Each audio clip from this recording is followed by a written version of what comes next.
meeting of the Board of Commissioners for Thursday, March 19, 2026 to order. Roll call. Roll call. Stites? Here. Davis? Here. Bynum? Kump? Here. Howard? Here. Burns? Here. Ramirez? Here. Hill? Here. Pacheco? Here. Lopez? Here. Watson? Here.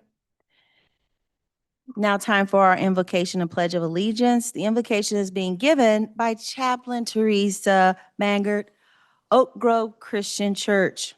I ask everyone to stand and remain standing after the invocation for the pledge of allegiance. I like Reverend Turner, but I'm at Our Lady St. Rose. Oh, I'm so sorry. That's fine. So this is my first time to pray with, not the first time I've prayed for you, the new mayor and commission. I'm aware that you were hit with a tornado of issues as soon as you stepped into office. Yeah. Not least among them, the Chief Steel, the Central Avenue Bridge, and now the Residency rule and more. In my Catholic tradition, this day is the feast of St. Joseph. The Bible tells us that Joseph was Mary's husband. He has been honored through the centuries as a working man, a family man, and a man of deep faith in God. Let us lift our hearts. Loving God, you gave us St. Joseph as an example of a servant devoted to you, a servant with deep faith in you, a servant who, despite cruel leaders that demanded a census counting, that took no account of a pregnant wife, you traveled. A deep faith in you despite needing to leave in the middle of the night as a refuge to protect your family. A deep faith in you when a seemingly distracted teenager, Jesus, stayed behind in the temple in Jerusalem. God, we ask you to bless this unified government commission and the mayor. Give them strong faith that you are with them as they work to provide and protect the family of Wyandotte County. Give them the wisdom to make wise decisions during this meeting and the meetings to follow.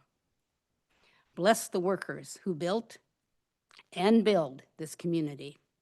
May their work enable them to provide for their families, and may our immigrant and refugee brothers and sisters' families be safe. Bless each and every family who calls Wyandotte County home. Bless the elderly, the young, and the in-betweens. Increase our faith that we may walk in trust with you. And the community says, amen, amen. I pledge allegiance to the flag of the United States of America and to the republic for which it stands, one nation under God, indivisible, with liberty and justice for all.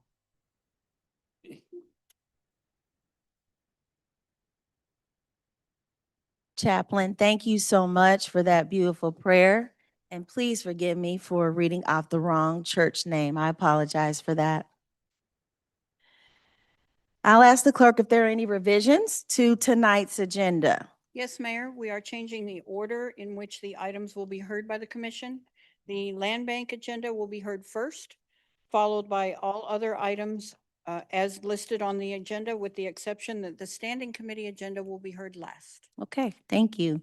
As the clerk previously announced, we will address the land bank consent agenda first. I will entertain a motion to adjourn as the Board of Commissioners and call us back to order as the Land Bank Board of Trustees. So moved. Davis, second. Oh, all right, first. Disregard that. I have a different sheet to read from. You gave me who the agenda changes. I said that correctly. Do we still need to do the? Not yet. Not yet. All right. That's me first. So we're going to do announcements first. I have a wonderful announcement to give tonight. Are you ready for it? Yes. So recently, Commissioner Lopez sponsored the Turner Elementary School Student Council for a mock commission meeting here at City Hall. The students had an opportunity to vote on a project to improve recess and a Gaga ball pit. Commissioner Lopez, would you like to share more about this project that happened right here at City Hall? Yes, thank you. Yes. This was a blast. It was a lot of fun. Turner Elementary counselor reached out to me back in November to bring in their student council. There's like 14 kids, or they're not like, there is 14 kids, and they're all like, they're fifth graders. She wanted to do a tour, so I was setting that up. And then in January, we were setting it up sometime in March here, and then in January, I called her and I said, "Hey, I have an idea. What if we, since there's 14 kids, let's find out who wants to be the mayor, who wants to be the administrator and chief legal counsel, and the rest will be commissioners." And had some cheap little, they look like our key cards, but they weren't real. They were just, it was real cost effective. And we put all their little names on the front, and we needed an item so they can vote on. And our clerk, Monica, had everything ready. Some other departments got together and chipped in, and it was a lot of fun. So they voted for a Gaga ball pit. Now, it was really cute. One of the little girls that was a commissioner, she asked a question. Well, first of all, the superintendent of the Turner School District is his name's Jason Dandoy. He actually presented to them, and it was really cute because he was addressing them as mayor and commissioners. It was a resolution, so they all voted unanimously to pass a resolution to buy a new Gaga ball pit. Well, one of the little commissioners asked, "Well, where are we going to get the money?" And so the superintendent said, "What we're going to have to do is raise the money." So then it was really cool. So then I ordered pizza, and we ate pizza upstairs, and it was a lot of fun. Then after they left, I made a phone call to a friend of mine he's a heavy hitter, and he's over the Deaf and Ball Family Foundation, and they're going to donate the money. And today at noon, I met up with him, and he gave me a check for them. But I can't give it to him till Monday because they're all on spring break. So yeah, there's 3 board members on that, and they all like, "Yeah, no problem." So they wrote me a check, and I went and picked it up. And so I was kind of hoping they'd be here, but they're all on spring break. So it was a lot of fun. It was a lot of fun. Thank you, Commissioner Lopez. I thought that was very generous for you to even work with the elementary school and to have the kids here. I met my future mayor. Her name is Miss Ruiz. Y'all better watch out. She's ready for the job, I tell you. But all the young folks did a fabulous job, and it was a beautiful day. So let's just give a round of applause to Commissioner Lopez and to the kids and to Deaf and Ball Family Foundation. All right, we will now move to the land bank consent agenda. Yes, one more? We also have the video. Oh, we have a video. Well, let's check it out.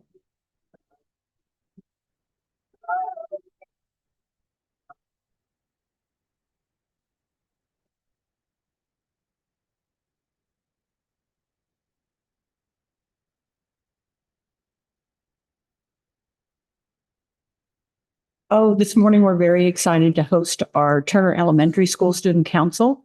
We're going to go through actually a commission meeting with them, and they're going to get the opportunity to vote on an item that could affect their elementary school. So we have everything set up for them. As soon as they're here, we'll give them a little tutorial, and they'll get a little introduction to local government.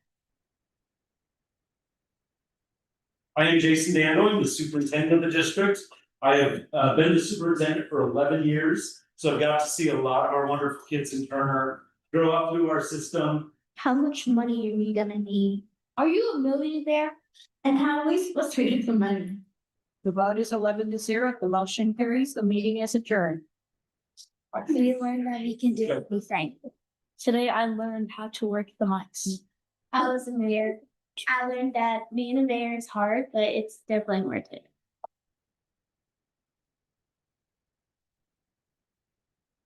Woo!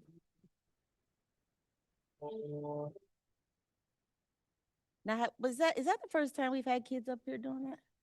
For a while. For a while, yeah. Well, we're gonna have to bring that back. I think that's a cool idea. Introducing kids to civic responsibility is, I think, is a great thing. Okay, I think I can now move to the land bank consent agenda. I will entertain a motion to adjourn as the Board of Commissioners and call us back to order as the Land Bank Board of Trustees. So moved. Davis Thank you. second. All right, roll call, please. Roll call. Stites? Aye. Davis? Aye. Bynum? Aye. Kump? Aye. Howard? Aye. Burns? Aye. Ramirez? Aye. Hill? Aye. Pacheco? Aye. Lopez? Aye. Vote is 10-0. The motion carries. Thank you, clerk. All right, Land Bank Board of Trustees. Does any member of the commission or county administrator wish to set aside any item on the Land Bank consent agenda? Davis move to approve. Second. There's been a motion to approve. Roll call, please. Roll call. Stites? Aye. Davis? Aye. Bynum? Aye. Kump? Aye. Howard? Aye. Burns? Aye. Ramirez? Aye. Hill? Aye. Pacheco? Aye. Lopez? Aye. Vote is 10-0. The motion carries. Thank you, clerk. Those are all the items on the Land Bank agenda. I will entertain a motion to adjourn as the Land Bank Board of Trustees and call us back to order as the Board of Commissioners. So move. Second. There's a motion and second. Clerk, roll call. Roll call. Stites? Aye. Davis? Aye. Bynum? Aye. Kump? Aye. Howard? Aye. Burns? Aye. Ramirez? Aye. Hill? Aye. Pacheco? Aye. Lopez? Aye. The vote is 10-0. The motion carries. Thank you, clerk. We have one item scheduled under the mayor's agenda this evening, which is a resolution establishing a sister city relationship with the city of Buenos Aires, Argentina.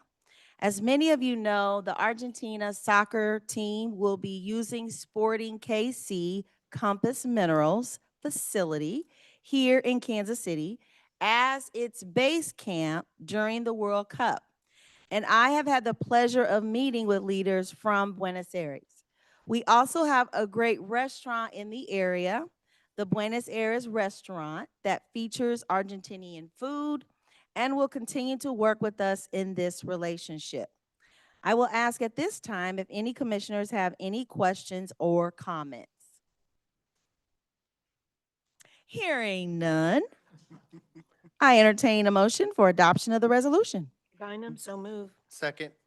There's a motion and a second. Roll call. Roll call. Stites? Aye.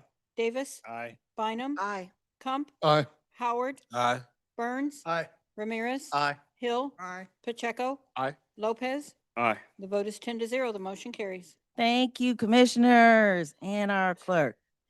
All right, that takes us to the regular consent agenda. Does any member of the commission or county administrator wish to set aside any item on the regular consent agenda? If an item is not set aside, all items on the regular consent agenda will be voted on by one vote. I will entertain a motion for approval of the regular consent agenda. So moved. Second. There's a motion and second. Seeing none, roll call. Roll call. Stites? Aye. Davis? Aye. Bynum? Aye. Kump? Aye. Howard? Aye. Burns? Aye. Ramirez? Aye. Hill? Aye. Pacheco? Aye. Lopez? Aye. Vote is 10-0. The motion carries. Thank you. All right, we have one item scheduled under our administrator's agenda this evening. This item is approval of an ordinance allowing condemnation proceedings to move forward to allow water and electric lines to be installed by the Board of Public Utilities. I will ask our Deputy Chief Legal Counsel to introduce the item. Good evening, Deputy Chief Counsel Wendy Green, and for this, I will actually set this over to our outside counsel, Tim Orrick. Thank you. Tim Orrick and Erskine, 11900 College Boulevard, Overland Park. I'm here tonight as outside counsel for the BPU. As some of you may know, the BPU is planning to start a project to extend a 12-inch water main and two 6-inch electric conduit basically from area of Seventh and Central, across the river and ending on state line. There's one property that we're still negotiating with, but we're not quite there yet. And so therefore, on behalf of the BPU, we're requesting the approval of an ordinance to allow for the filing of an eminent domain action. Again, we are still continuing to negotiate. Hope we don't have to use this tool, but if necessary, we need it to be there. Happy to entertain any questions. Thank you. Does any of the commission have any comments or questions? All right, hearing no further comments, I will entertain a motion. Oh, got one. Commissioner Lopez. Yes, sir. So you're, so so you guys are, so BPU's wanting to go underground with power? Part of it is scheduled to be underground, part of it's above ground. So are we talking about like transmission, like 161 power? No, these are 6-inch distribution lines. So we're gonna run secondaries underground. There will be some secondary underground, and again, some will be overhead. It's So not- like the same as what's out west and neighborhoods where there's the transformers on the ground. I'll be honest with you, I'm the lawyer and not the engineer, but again, my understanding is it's a mix of above ground and underground. So tell me about the eminent domain proceedings, Yes, sir. because that doesn't seem to fit well. But what's the proceedings? Well, generally, all municipalities, and in this case, their electric and water utility do have statutory power under Kansas law to exercise the right of eminent domain and to acquire, in this case, water and electric line easements. And that process generally involves filing a petition in the district court, the appointment of 3 disinterested landowners in Wyandotte County to act as the judge's appraisers. They conduct an informal hearing, hear from the property owner, hear from the acquiring agency. They make an award, and upon the payment of that award to the district court, the easements become the property of the condemning authority. Right, because that's kind of how we took people's land for the speedway. We didn't give them, we just give them pennies on the dollar, right? I actually did those proceedings on behalf of the unified government for the speedway. Got a pretty good memory of what was there before, and it's impressive what's there now. Right. Yeah, just no more families, that's all. But okay, yeah. All right, I think that's it for me. Thank you. Thank you, Commissioner Lopez. Commissioner Ramirez. Thank you, Madam Mayor. To help clarify some things, when you're going through the eminent domain process for easements as this, water and electric line easements, we're not taking the whole property. We're only taking the amount of property that's needed to access the water line, to access the electric line, to create that easement. So I'm making yeah. clear, I'm clarifying for the Yeah, community. yeah. It's, we're not taking the entire property. If BPU needs a foot of the property, they're only gonna take eminent domain of a foot of the property to create that easement. That's, And I always like to clarify that it's not the whole property. Because I know eminent domain is a big, scary word within local government. I just wanted to make that clarification. It's just whatever amount they need is what they'll take. And the property owner gets reimbursed, or not reimbursed, but awarded forever how much that part of their property is worth to create that easement. That's absolutely correct. Under state law, we're only allowed to exercise eminent domain to the minimum required, both as to the nature of the interest, in this case, an easement and not the fee simple, but also the footprint, if you will, has to be kept to the minimum of what's needed for the project. In this case, 2 narrow strips of land, one's 20 feet wide along the westerly border of the property, another 15 feet wide across the southerly border of the property. Thank you. Commissioner Lopez? Yeah, I just, so what I've seen of on utility eminent domain, the property owner still has to maintain that ground, even though the utility, or is BPU gonna maintain it and mow it? And The property owner still owns the property and is entitled to utilize the surface for whatever purpose it may utilize it now. In this case, the easements will be underground water, overhead electric on this property. And in that case, the property owner can put a parking lot on top of it, can store materials on top of it, can utilize it in any way that does not interfere with the purpose of the easement. And so depending on the nature of how the property owner uses the surface rights, they would have to maintain it. Yes, sir. okay, and then, I'm looking at the map here. We've got 670 Kansas River, 670, so what's this for? Ultimately for?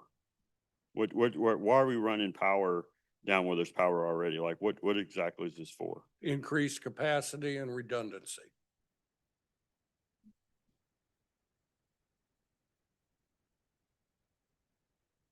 So we're at 670 and state line. This is the Mark I property, Mm-hmm. state line, straddles the state line just south of 670, Right, you see that? just north of the yards, apartment complexes. Yeah, the. All right, thank you. Commissioner Stites? Stites District 7, how many parcels did you say that the eminent domain affected? This is the one and only on this project, sir. So how many in total, though, did you come to agreements with? They are staying on existing easement for the remainder of the project. So This there's is the one, and I'm only- guessing that the only reason that you're not able to is it's monetary, right? You guys can't come to an agreement on the number, is that correct? We have not yet. Yes, sir. And then, so this is just what you're trying to do is use this as a tool to force them into an agreement or thinking that they are going to get eminent domain if they don't play ball. We have a responsibility to both the property owner and to the ratepayers. And when we believe that the ask is exorbitant, then we'll utilize this tool. If we believe that the ask is reasonable, very often come to a resolution by voluntary. And then I'm guessing that your assumption that it's unreasonable, or you wouldn't be here asking that, right? And I don't know, and it's probably not the right place for us to discuss the numbers and such, but I'm sure there's appraised values and you figure out what the surrounding land has either sold for comps, if you will, around there. So, Yes, sir. okay. All right. Thank you. Okay. If there are any other comment, Davis, Thank you, Mayor. you're welcome. Thank you. I'm assuming the BPU board has kind of gone through this, analyzed it, or a recommendation. The BPU board, the BPU itself does not have the statutory authority to use eminent domain. Sure. Have That's they? why it's necessary that this board Absolutely. exercise that power. Absolutely. Have they been given a chance to, at the very least, provide their opinion on this? This is a directive that came to me by staff. I'll be honest with you, I'm not certain at what level the board itself has reviewed this issue. Gotcha. Yes, Attorney Wendy. Thank you, Deputy Chief Counsel Wendy Green. This is not something that the board typically would weigh in on.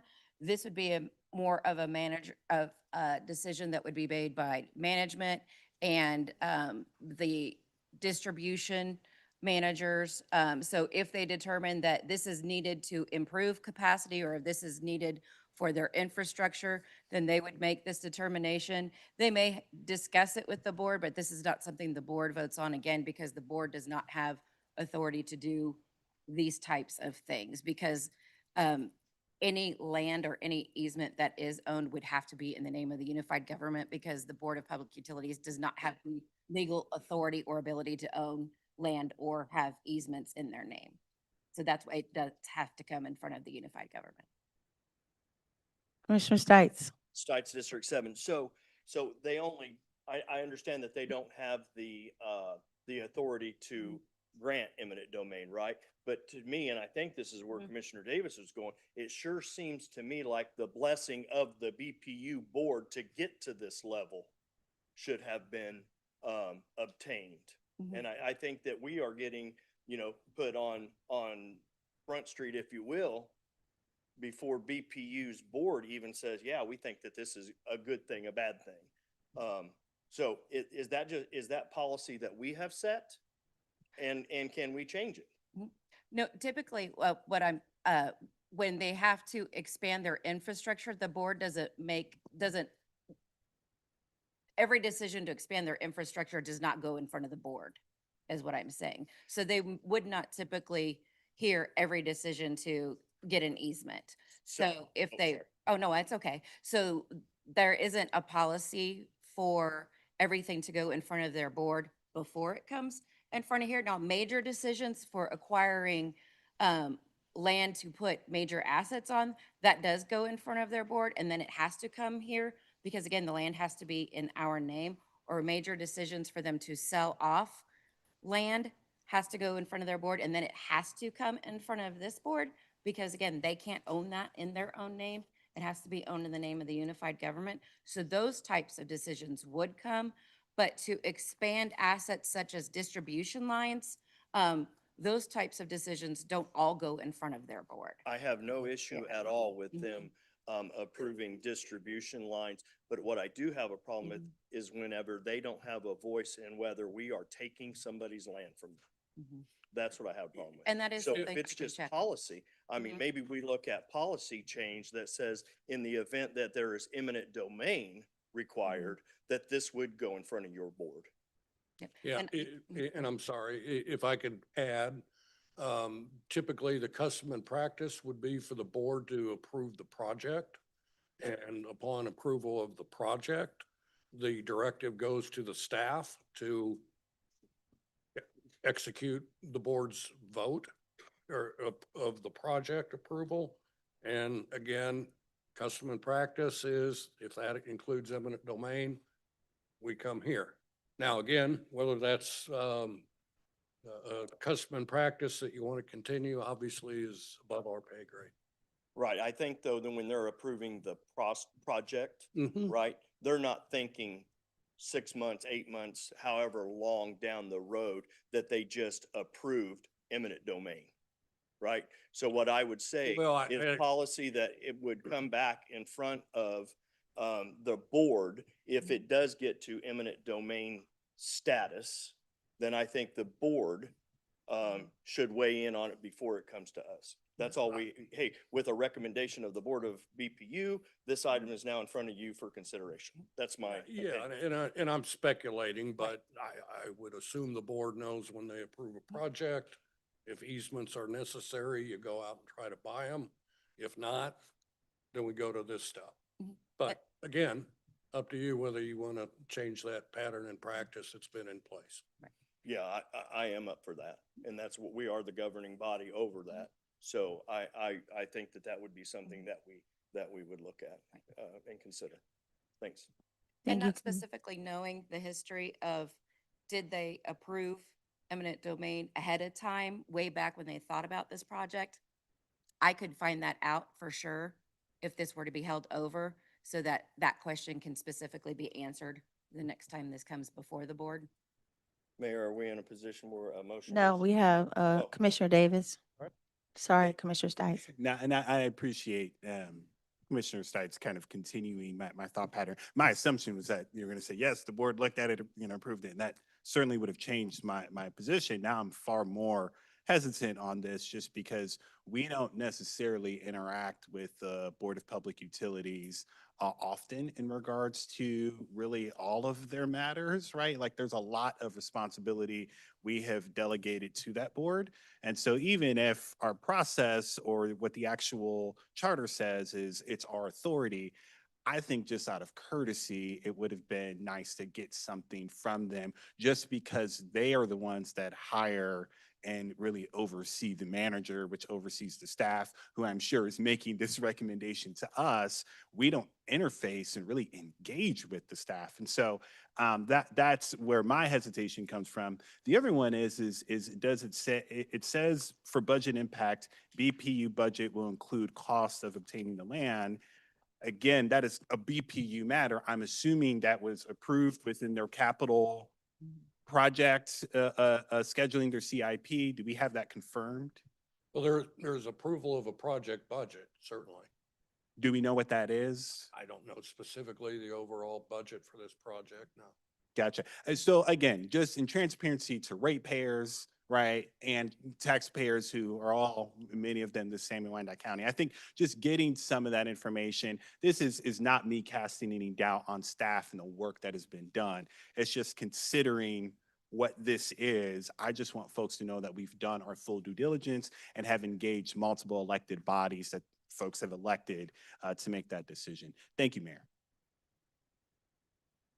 Okay, is there anybody from BPU here? No. All right. Well, Commission Board, if there aren't any other comments, is there a motion and a second? Okay, there is none. Commissioner Davis? I'm just curious, maybe, do we know when the BPU's next meeting is? I don't. What I would like to happen is maybe we hold this over for 30 days. And within that time frame, just engage the board. I don't want to impose on their agenda or schedule, but it would be good to know that they've reviewed this and they can put all this in context of their work and then have this come back to us for full consideration with some sort of recommendation. And so that will be my motion to hold this over for 30 days for questions to be answered and for the BPU board to Second. review this. Oh, thought you were finished. Second. All right, there is a motion and a second to hold this over for 30 days. Clerk, roll call. For roll call, are we saying to the April 16th date? Whatever the 30-day date is, 30 days from today. That would be our next commission date. Roll call, Stites, Aye. Davis, Aye. Bynum, Aye. Kump, Aye. Howard, Aye. Burns, No. Ramirez, Aye. Hill, Aye. Pacheco. Aye. Lopez. Aye. The vote is 9-1. The motion carries. Thank you. Very good, thank you. Thank you for your time. Appreciate you being here. We have one item under standing committee agenda this evening regarding the question of residency as it relates to employees of the UG. Several hearings have been held at the standing committee level, which resulted in a great deal of input and comments from the public. Tonight, the commission is here to listen to a presentation from our Human Resources Department that will address various questions and concerns raised throughout the previous hearings and posed by commissioners.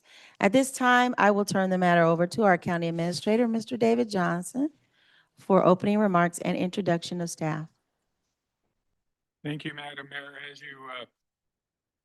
As you stated, this has had attention for many, many years, but in particular since 2022 and various approaches before the commission and standing committees. It was directed by this commission and the standing committee that was overseeing this to present a presentation here. And we've asked our HR department to put together this presentation, and I'm gladly turning the microphone over to Renee Ramirez, our HR director. Renee? Good evening, Mayor and Commissioners. For the record, my name is Renee Ramirez, Director of Human Resources. Following the last commission meeting in January, staff were asked to conduct additional research regarding the residency requirement. In response, we assembled a cross-departmental team to review the matter and gather relevant information to bring back to this governing body. The team includes members from the Human Resources Department, the Budget Team, GEO, Spatial Services, and the Appraiser's Office. Members of the team are present with me this evening.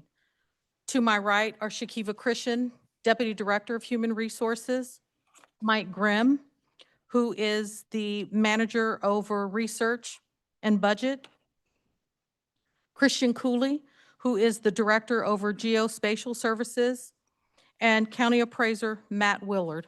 Also in the audience today are several members of the Human Resources team who also lended a helping hand in us gathering this information that we're going to present this evening. Before we begin the presentation, I would like to briefly provide some context. The residency requirement was established prior to the unification of the former city of Kansas City, Kansas, and the former Wyandotte County government, and remained in effect until consolidation, which was October of 1997. As such, it has been a long-standing requirement for employees of the unified government. Currently, the policy requires employees to reside in Wyandotte County or relocate within 12 months of their date of hire. This evening, our team will provide an overview of the data we have collected, share insights regarding current residency patterns, and how it impacts workforce recruitment, retention, operations, and potential economic effects within Wyandotte County. The information provides the Commission with factual information to support an informed decision regarding whether to maintain, modify, or remove the residency requirement.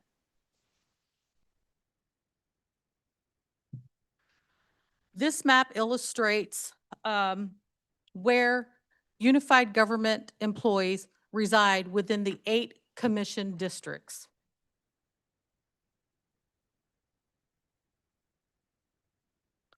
This next slide that we're presenting is the residency and workforce overview. This is a quick overview of the payroll tied to the residency requirement. As you can see, the UG payroll that's subject to the residency, we have approximately 2,045 employees for a total salary of all employees a little over $159 million.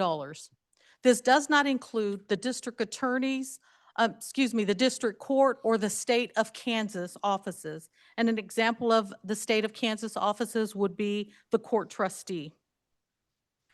Looking at the broader workforce and employment of Wyandotte County residents, and this is the workforce, 48% of Wyandotte County residents work within the county, while 52% commute outside of the county for work.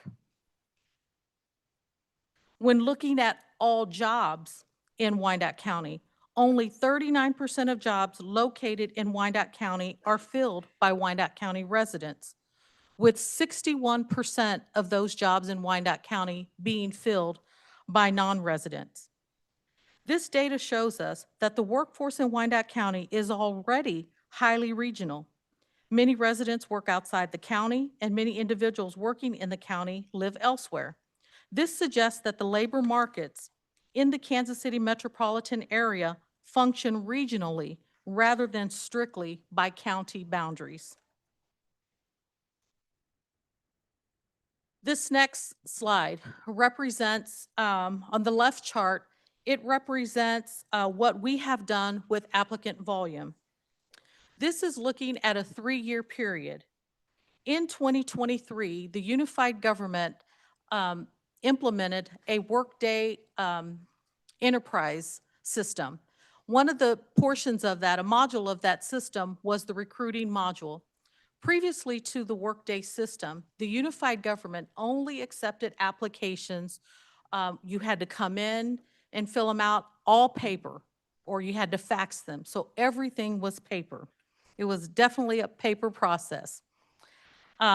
Since implementing Workday, as you can see, we started a trajectory of increasing our applicant pools. In 2023, we had a little over 3,500.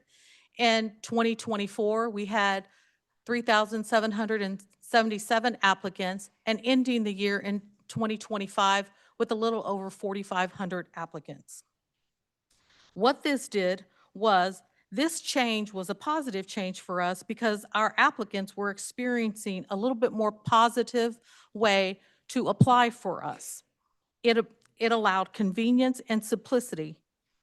It should be noted that this 2025 number, the 4513, actually in that year, the UG did experience a hiring slowdown.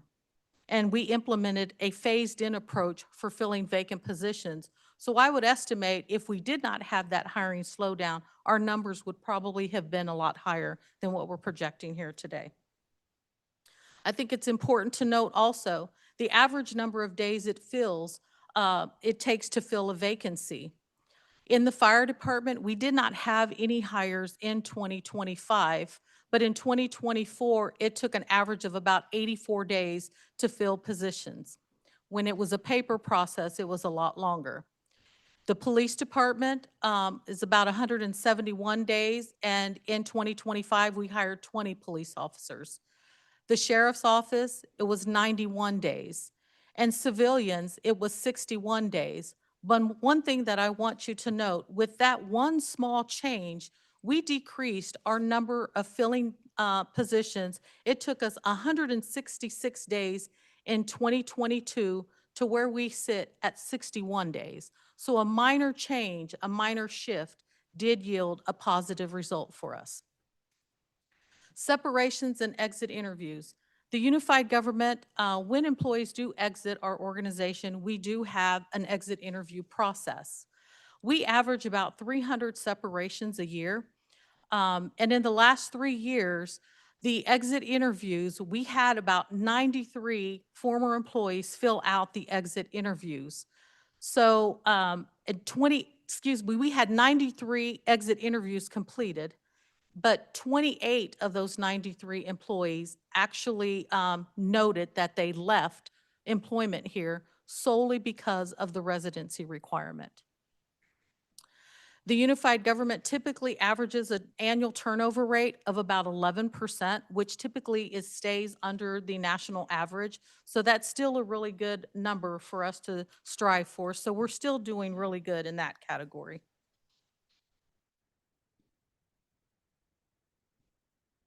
Shakiva Christian, Deputy Director of HR. I wanted to speak on this slide regarding the labor market and broader impacts. We had a question from Commission, and the question was, does the existing residency requirement influence premium wage levels due to housing constraints, school quality, public safety considerations? There's little research on this particular topic, but things that we need to consider or that applicants would often consider is housing costs. Are the areas that they are being asked to move to, are they more expensive or less expensive than where they are currently?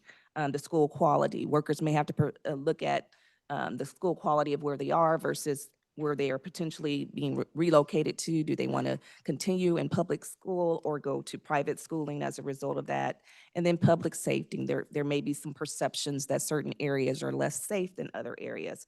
And so when applicants review those portions of relocating to Wyandotte County, wages would be a factor, given that, there would be a potential increase in housing costs, potential increases in private schooling, and so forth. And then as far as the vacancy rates and overtime costs, those are some things that we have to look at as well in terms of how residency impacts us as an organization. Our vacancy rate currently is at about 7.1%. And then last year we averaged about 6.9%.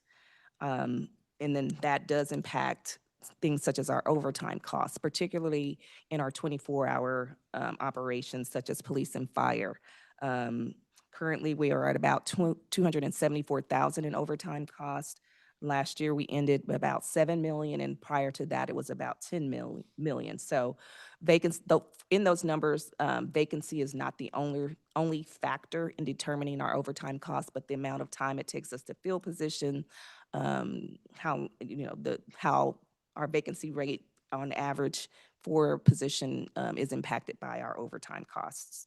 And then we also look at things such as our cost per hire. For civilians, we have about a $1,200 cost per hire. That's a very modest number.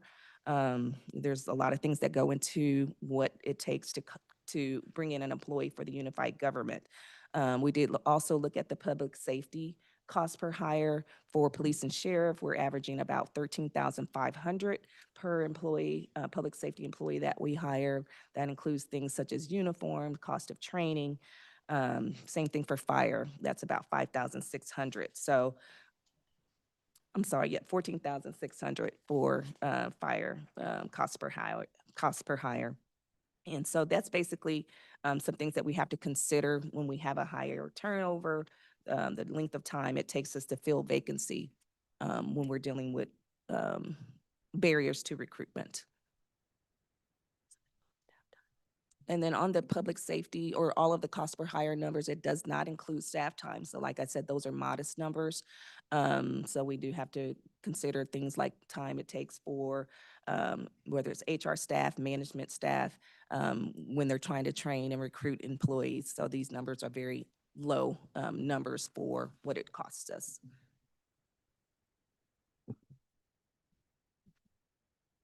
Good evening, Mayor, Commissioners. Mike Grimm, Unified Government Research Manager. This slide looks at migration trends, specifically domestic migration, and that's just where people move from year to year. The first data item is Census Bureau data, specifically American Community Survey. Their county-to-county migration flows. It's how people move from county to county within the same state or different states. That's showing us a net domestic migration loss of 2,000 persons annually. That's about a 1% impact on the overall population of the county. We also can get data from the IRS that shows how people are moving from year to year based on when they file their taxes, what address they're providing. And that net migration change over a one-year period is 1,700 persons. That impact is 1.5% of all the persons in that data set. So if we were to try and make an assumption that we're going to have a loss of UG employees due to a possible elimination of the residency requirement, that would equate to about 27 persons. They would have family members, of course, but still a relatively low number of persons when looking at the overall population of the county. This slide looks at economic and fiscal impact of a household in Wyandotte County. Specifically, staff was asked to look at if a household left the county, what would the impact be, economic impact, and of course, that's going to be a negative impact. We assume kind of in that second line that there would be no loss financially or going back to the population, and we say it there too.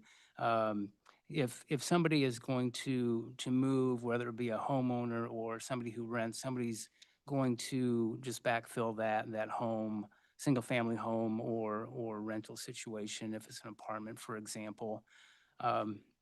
So with that said, the estimated annual impact of a single family residence in Wyandotte County, real property taxes to the UG, $1,489 on a median home of $180,000.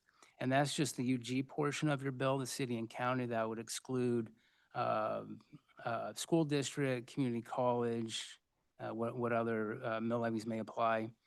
Retail sales, use tax, various franchise payments that you make on your bill, natural gas, phone, internet, that would come to the UG, and motor vehicle registration. Those would add up to an estimated $836. And I'll point out on the retail sales, that would assume all shopping's done in Wyandotte County and probably not likely. Last line, BPU impact, that would be your pilot payment and any sales tax on that bill that would come to the unified government, $288. So that total estimated impact or revenue loss to the UG is $2,613. The next item below that, the multiplier effect, the Bureau of Economic Analysis gives us data that we can apply in this situation to a salary of $75,000.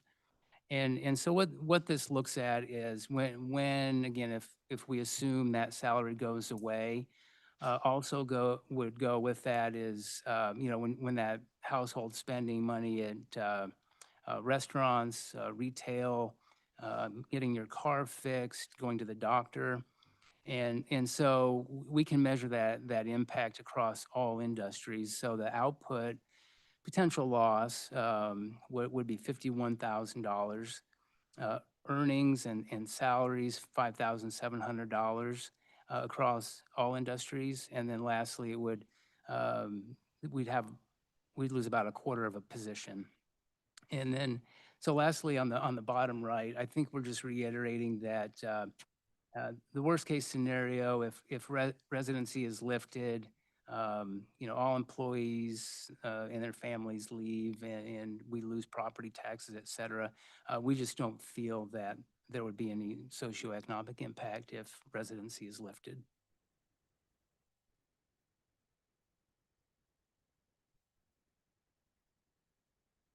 So the next request that we had from commission was to look further on some of the benchmarking and comparisons that we did.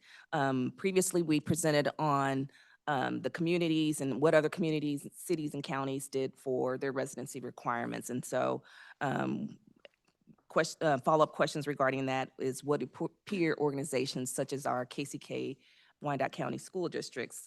We looked at Piper, Turner, USD 500, and then some other local entities and their practices.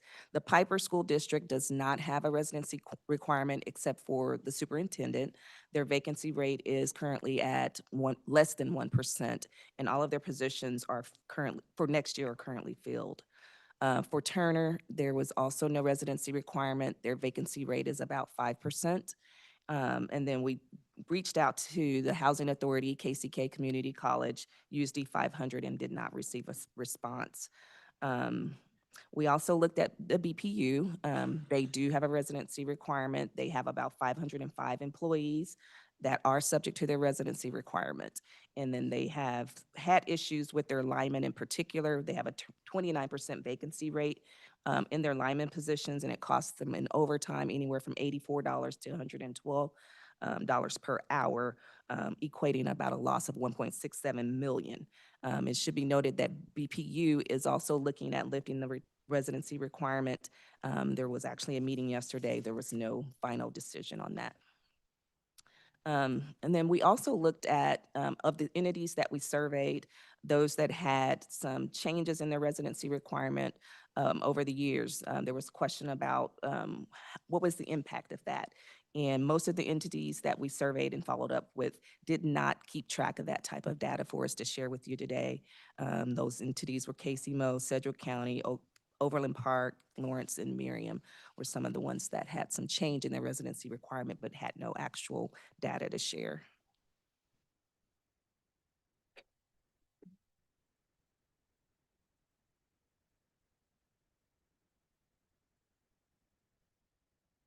Renee Ramirez, Director of Human Resources, the legal authority and governance. So the question that was raised was whether the district attorney has a unique authority compared to other elected officials. And the answer to that is yes. The district attorney does have statutory authority, which allows exemption from unified government policies. So he does have exemptions, not only with the residency requirement, but he doesn't have to follow any of the personnel policies that we have for our employees. And the legal reference for that is KSA 22A-106A.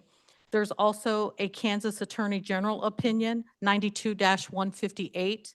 And then there's a couple case laws, White versus Tomasic and the Board of County Commissioners versus Nylander. In speaking about the district attorney's office and their vacancies, their trends before making a change on the residency and after. Currently, the district attorney's office has 76 authorized positions with 71 of those positions filled and 5 vacancies as of our most recent review. In 2025, the office did experience a turnover rate of approximately 20%. But in response to the questions regarding the vacancy trends, the residency requirement for the district attorney's office was removed in 2022. Prior to that, under previous administrations, the employees were generally required to reside within Wyandotte County. Currently, our data that we have in our workday system does show that the district attorney does have 11 employees who do not live within Wyandotte County. 6 of those employees live in Missouri, 4 live in other cities in the state of Kansas, and 1 is showing an address in Arizona. Now, I know that raises a lot of questions, but in the workday system, employees are required to change the residence. So if when they applied and they didn't change the residence and make a change, it's always going to reflect where they initially addressed when they applied. So my assumption is going to be that something just didn't get finished off by that individual. Let's see. The final question on this slide is it legally permissible to apply a residency requirement to only one department? And while the answer is yes to that question, it is not advisable to do that. Maintaining consistency across departments and bargaining units is the best practice in policy development.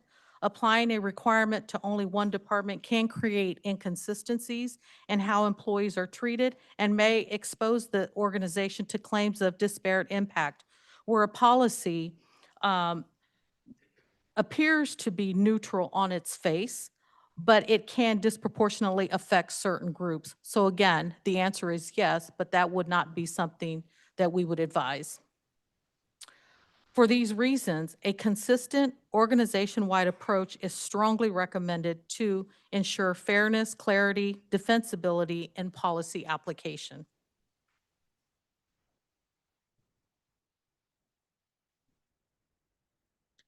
Shakiva Christian, Deputy Director.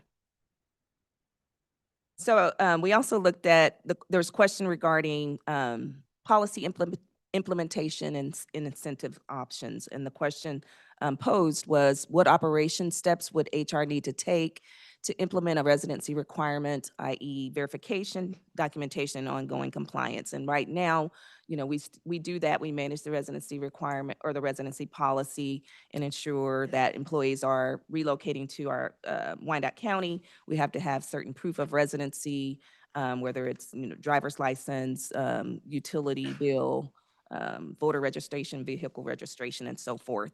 So we do have someone that manages that. We did bring Chris Crewley from our GIS office who could do a residency tracker. Maya, if you can pull that up for us. Just to show that if we maintain residency, there are mechanisms to show which addresses are within Wyandotte County and without Wyandotte County and so forth. So I'll turn it over to Chris to kind of explain that. Hi, Christian Cooley, Manager Geospatial Services. Won't do a full live demo today. It's a little dangerous in a public meeting. This app was developed just as a proof of concept, allows for entry of an address and then validation of where that address will fall. Right now, it's showing a buffer of a 30-mile buffer from the City Hall here. That was one of the proposed kind of buffers for a new residency requirement, whatever that may be. If you were to enter in an address, you know, I frequently like to use the 900 Southwest Harrison in Topeka, which is the Land and State Office Building, which is very clearly outside that buffer well in Topeka, and it would come up and show as not being within that area. If we were to type an address like 8200 State Avenue for the annex, then it would show as being within that buffer. Like I say, this is a proof of concept. If we were to implement something like this to validate on a regular basis, both for use by the HR staff or by someone considering application, then we'd streamline it and make it much cleaner and ready to go.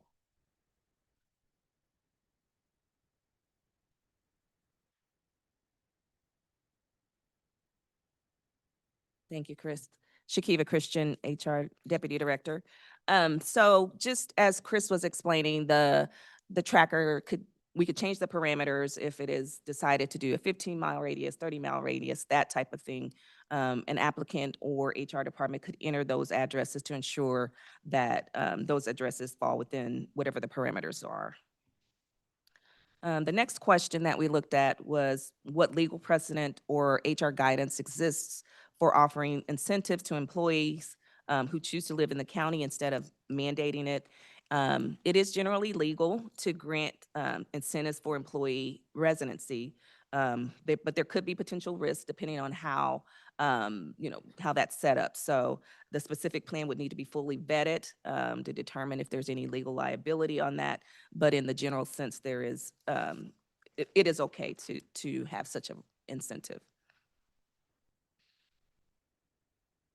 I also wanted to go over our survey that we conducted out of Human Resources. We wanted to try to get the employees' feedback regarding residency. So we did send out a survey to get that feedback. We sent out an email to 2,172 employees. Of that, 1,173 employees responded. So that was about a 54% response rate. And this just gives us some highlights of some of the questions that were asked and the answers. So the first question, of course, is do you live in Wyandotte County? And of course, 97% stated yes, 3% no. And of course, we have individuals that still reside outside of the county that may be new hires and so forth. The second question is, do you believe a residency requirement is necessary for your position? 7% says yes, and then 93% stated no, it was not. And then the next question is, in your opinion, should residency requirement apply to all employees, apply to only specific departments, not apply to any employees, apply to director level and above, executive level and above, apply to county administrator only. And the resounding or the largest number response was 41% stated that it should not apply to any employees. The last question on the survey that we will bring to your attention is the commission is currently reviewing the residency requirement. Do you think the residency requirement should be kept in place or removed? And 91% stated it should be removed.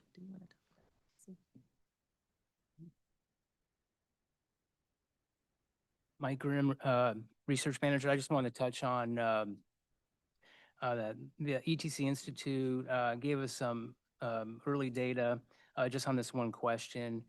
And we had a question on the survey community survey on residency. And the question was, unified government has a residency policy which states the unified government employees must have their permanent residence within the boundaries. Excuse me, can you speak up a little more in the microphone?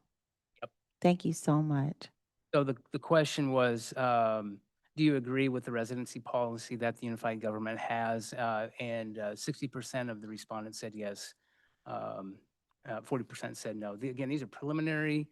If there's any shift in these numbers, it'd be a small percentage point, 2, 3 at the most. So that's what the community survey is showing on residency.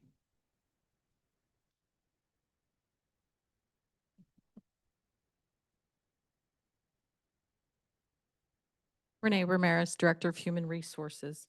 So this brings us to our last slide, which is a decision point. So things that we're going to cover here is the first is continue the existing policy, the current policy that we have with minor administrative updates. These updates would align with our workday processes and establish clear standards for acceptable documentation in order to verify residency.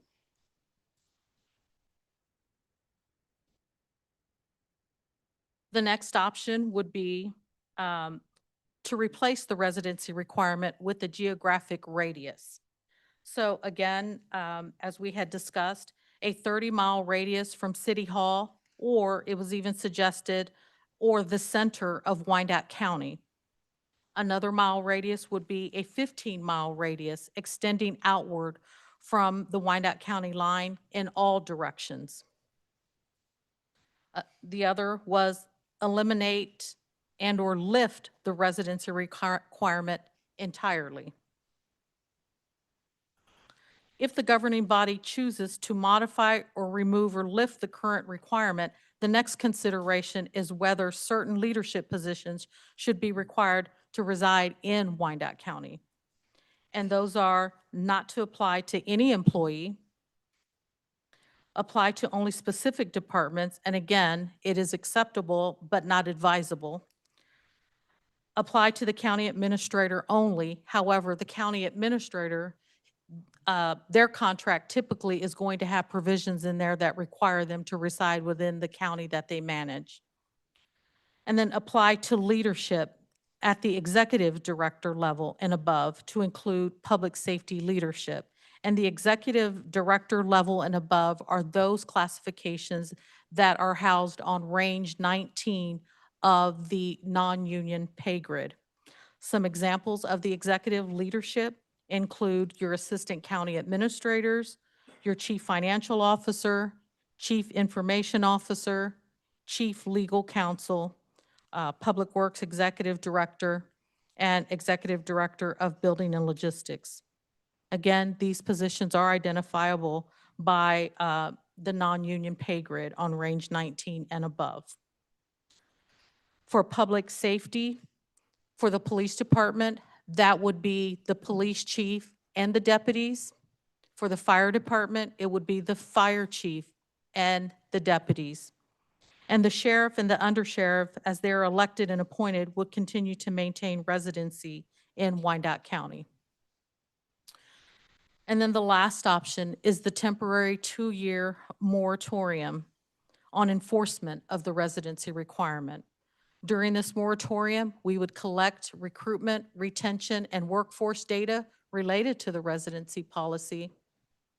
And we would reconsider the residency requirement after 2 years based on collected data.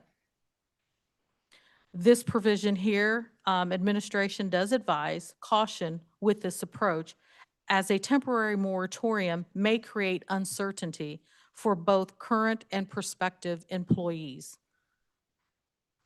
In closing, the goal of this analysis has been to provide the commission with clear, factual information regarding the residency requirement. This decision ultimately requires balancing several important considerations, including workforce recruitment, operational needs, economic impact, and community expectations. We hope this presentation has provided the data necessary to thoroughly evaluate these trade-offs and determine the policy direction that best supports the unified government and the residents that we serve.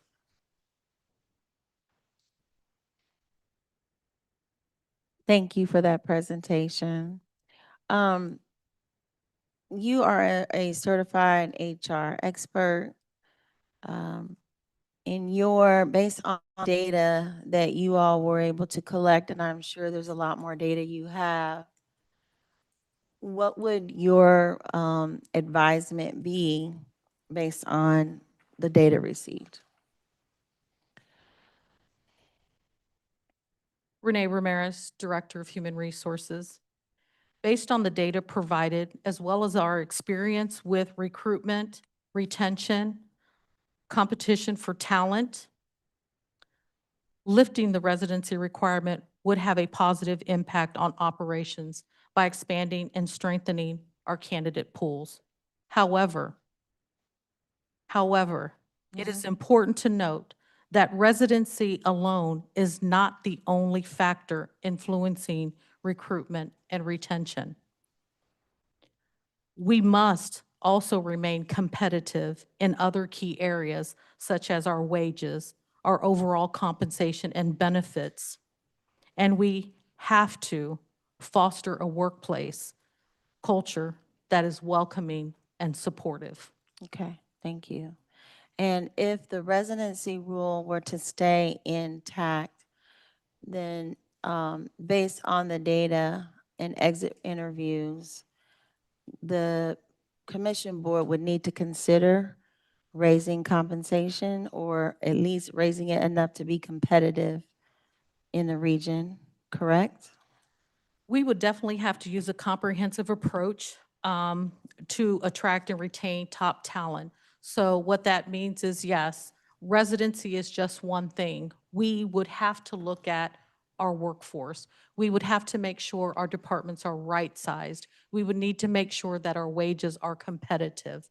This may call for us upskilling or reskilling current talent that we have. But there are other ways, that we can do that. But again, there are several factors that go into workforce planning. And it is an extensive process, but I think it's one that is necessary and can yield results that will position us to be a premier employer in Wyandotte County. And I think that's what all of our goal is. Okay. And I just have one question for the ETC Institute Community Survey. It was 1,200 completed, but not all of the survey has come back. But I do see a note that the final result probably wouldn't change that much. But we have how many in population? People, 160 something? So that 1,200, that doesn't make up 20% of the residential population. No, it's going to be, it's a random sample. So if it's just not possible to survey everyone in the county, it'd be way too expensive. So when you do a random selection of households, it's statistically significant. And so it has a confidence interval and a bound of error. So you probably heard that before. We're 95% sure, plus or minus 2%. So basically what that says, if we did this survey 100 times to those same number of randomly selected households, 95 times, it's going to come back the same, plus or minus 2 to 3%. Okay, thank you. Commissioner Stites. Stites District 7, and I just wanted a couple things. So I've been asked multiple questions over the last month or so. And Renee, if you wouldn't mind reiterating that this does not apply to elected officials, right? So none of us up here, this doesn't remove residency for us. We still remain in our districts. Renee Ramirez, Director of Human Resources. You are correct, Commissioner. You would still be required to remain in your districts. And that's by state statute, correct? That is correct. Thank you. One other thing, Renee, if you wouldn't mind, and maybe I missed it, I'm not sure. There was a conversation that I had with a couple directors here that talked about how when they go out to job fairs and recruitment events, that there's applicants out there that want to come and work for us, but for a multitude of reasons, whether it's they have an established family in another county, but they want to come and work for us, but residency has held them up. But the other thing that's a little bit more concerning to me is that we have somewhat become the training ground for people to come here. We foot the bill. You all, everybody in here, foots the bill for people to go to our training, our get certified in whatever it may be, and then leave our county to go work somewhere else where there's not a residency requirement. That's not good. I mean, that's going the wrong direction in my opinion. But another thing, and I'll have more questions, but if we could go back to the slide where it was economic and fiscal impact.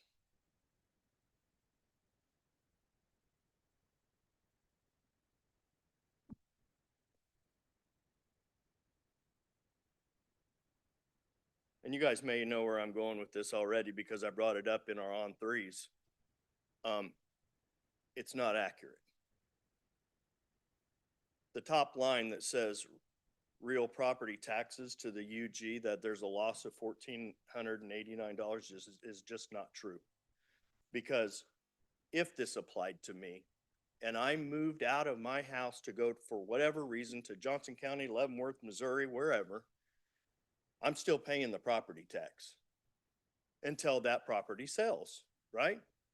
If not, so you guys are coming to take my house and sell it on the courthouse steps. So there's zero loss, not $1,489, not $1,200, not $500, not $100.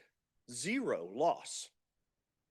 So the number's not accurate. So if you take that number, you back out the $1,489, now we're down to $1,124 of real money that we're talking about. And that's if we're talking about people that are paying or buying and shopping in Wyandotte County now. A lot of people aren't, right? I can't dispute those numbers, but I can say on the real property, because that property is still being paid by me or the homeowner until that property gets sold. And then when it gets sold, guess what? The next family that moved in just took over and pays their property tax. We didn't lose a penny, folks. Nothing. I'll have more questions, but I appreciate it. Thank you. Commissioner Bynum. Thank you, Mayor. A couple questions. The slide before this one on migration trends, Mr. Mike Grimm, I did not understand the boldface sentence at the bottom.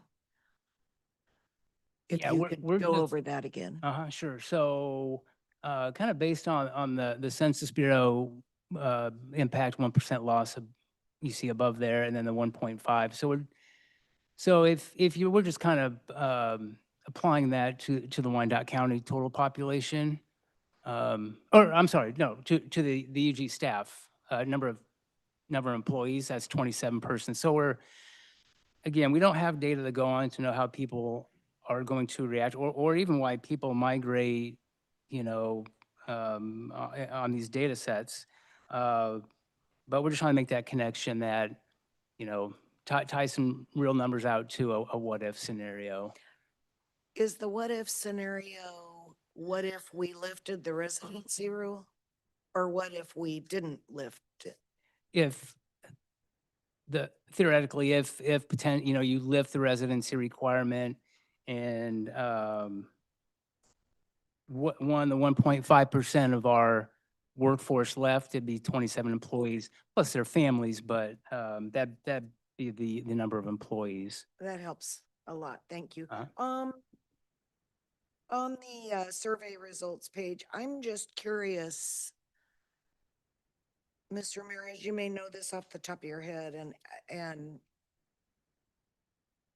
or one of you may know, 1,173 respondents. I know is the fire department or the police department? One of those two, I imagine, is like the largest department within the UG. I would be guesstimating, either fire, police, or police, then fire, then probably public works. Right. I mean, do you know offhand, like maybe the top 5 divisions? Renee Ramirez, Director of Human Resources. We did not track actually who was filling that because we wanted it to be anonymous. But Right. fire department is one of our largest departments.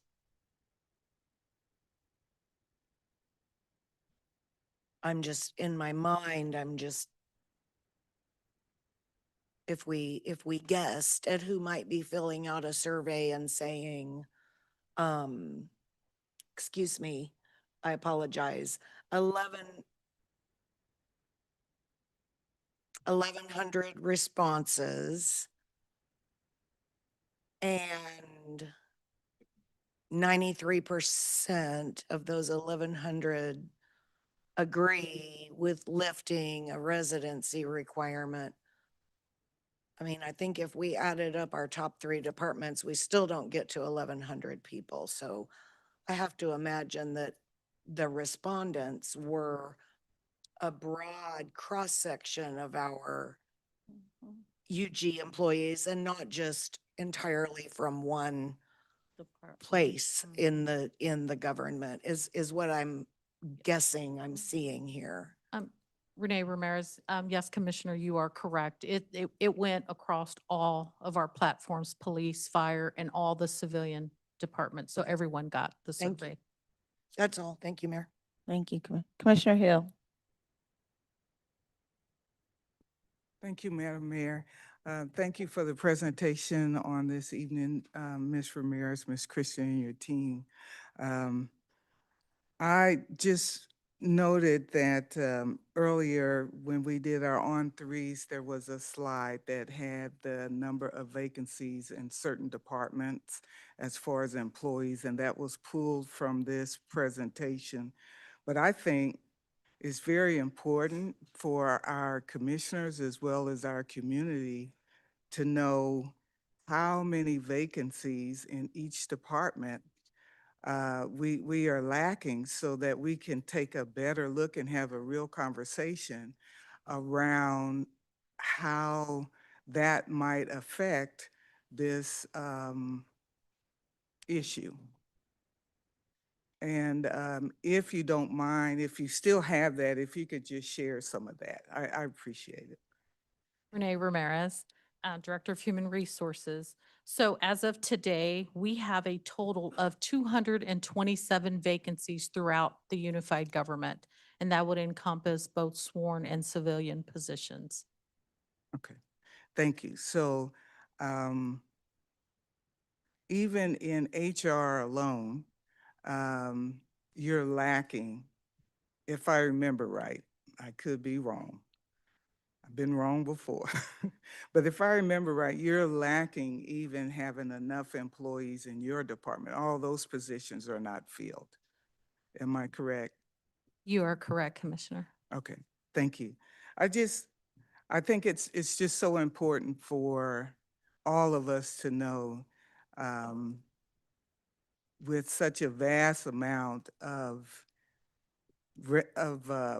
employees in vacant, we have these vacancies where we need employees. That affects a whole lot of stuff, including the overtime costs we're paying every year, including low morale, including insufficient service, because we just have a lack of employees. And maybe that might be one of the reasons we're having such a hard time filling those positions. Maybe one of those reasons is a residential requirement. That's my point. Thank you. Thank you. Thank you, Commissioner. Commissioner Lopez. So Housing Authority didn't respond, but they lifted their residency. I don't know why they didn't respond. Maybe they got a lot of heat on them right now. The community college, they're kind of, yeah, they lifted the residency. USD 500 lifted the residency. I don't know why they didn't respond, but they lifted it, and there's been a positive impact. Then how much money are we wasting with overtime and with incentives? Well, if you move here, you move in, we're going to give you money, give you so much, but there, I mean, that adds up. That adds up a lot. And I've seen firsthand our officers that are battle fatigued. We're going to be dealing with lawsuits, I'm sure, just from they're tired, making a bad decision. They're just tired, working all kinds of over. I've dealt with battle fatigue myself personally, especially when I was electrical lineman. That's working around live wire. That's dangerous, very dangerous. I've also received a lot of calls, emails, text messages from a high majority of our firefighters. I know the union's not for lifting it, but they're just want their whatever. But anyway, a high majority of the firefighters are all for lifting it. But there's also a high majority of firefighters that are for lifting it, but they're also like, we're not going anywhere. We're rooted here. Our kids go to school here. Then we have some residents that are UG employees, public safety, that have kids with special needs that Wyandotte County doesn't have the resources for them. So they have to spend more money and put them in private schools that actually have education for their kids that have issues. It's just, this is just about control set decades upon decades upon decades ago at the end of the day. I'd like to, real quick, Mayor, I'm just, Stuart, are you here? Stuart Littlefield? Yeah, if you can just come to the mic real quick. Commissioner Lopez. It's all right, it's okay. We do So, not have any, if we allow him, we'll have It's to not open the public, yeah. floor. So I'm well, can you sorry. bring somebody to the mic at one point? We are not, I'm so sorry. I appreciate you wanting to come up. Commissioner Lopez, if it's so, one moment, please.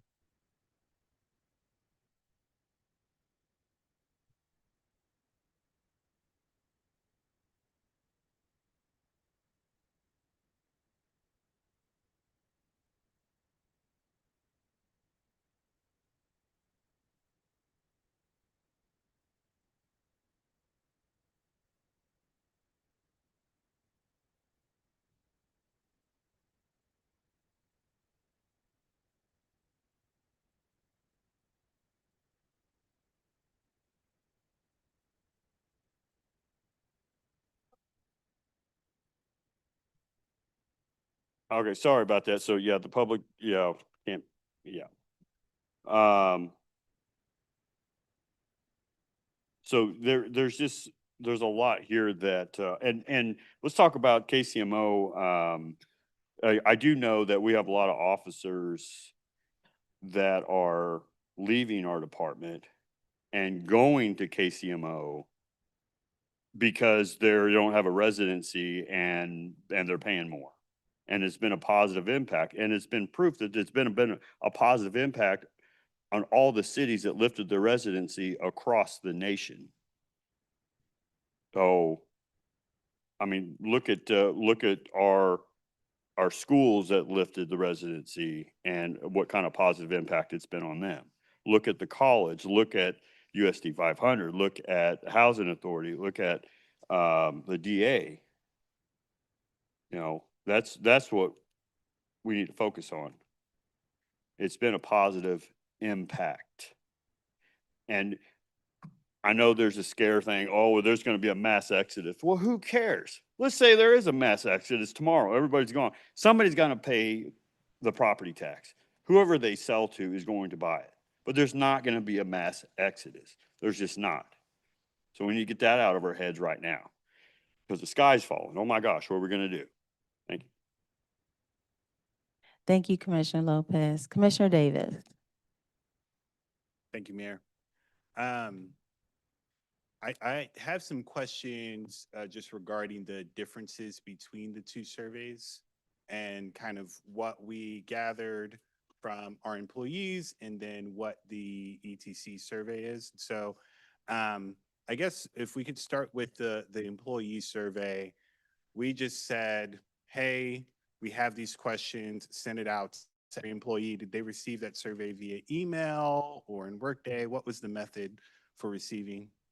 Shakiva Christian, Deputy Director HR, that was sent via email to all the employee accounts. Gotcha. So when that link was sent out for the survey, was there any way to check that it was indeed a UG employee that completed the survey?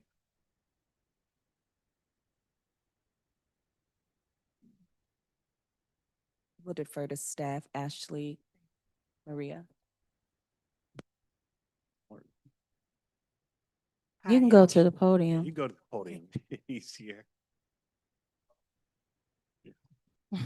Hi, Ashley Lucero with HR Analyst. So when we created the surveys, we wanted to make sure that we did them anonymously. And so within the Microsoft Forms, we set it that it could only be done and completed by a UG employee, but we did not collect any data, names, anything like that. They had to be signed in to their UG account. So we did that for the UG, and then we had to do it separately for fire and PD because they're on a separate network. Gotcha. So within that kind of method, although I guess help me out here. If it's anonymous, but I have to be signed in to complete it, could I then do it again? Could I do it from my phone, from my iPad, or is it just, do we have it to where it's just that one account that can complete the survey? Yes, we had controlled settings, so you could only, it was limited to one response. Gotcha, gotcha. Okay, thank you. Thank you so much. Only to our Eugene employees. Thank you. Thank you. Okay, regarding the ETC survey, which is different, right? That is community-wide. Can you speak to the method of the survey itself and how it is scientifically kind of valid or representative of our county? Mike Grimm, UG Research Manager. So ETC is our survey consultant, and so what they do is randomly select households in Wyandotte County, just 100% random, and just send out the survey and get the responses that way. And as I mentioned earlier, when it's 100% random, it's statistically significant, and then we can make those statements about the accuracy of the survey. And if you do it, the survey 100 times, 95 of those, out of 100, it's going to come back the same results.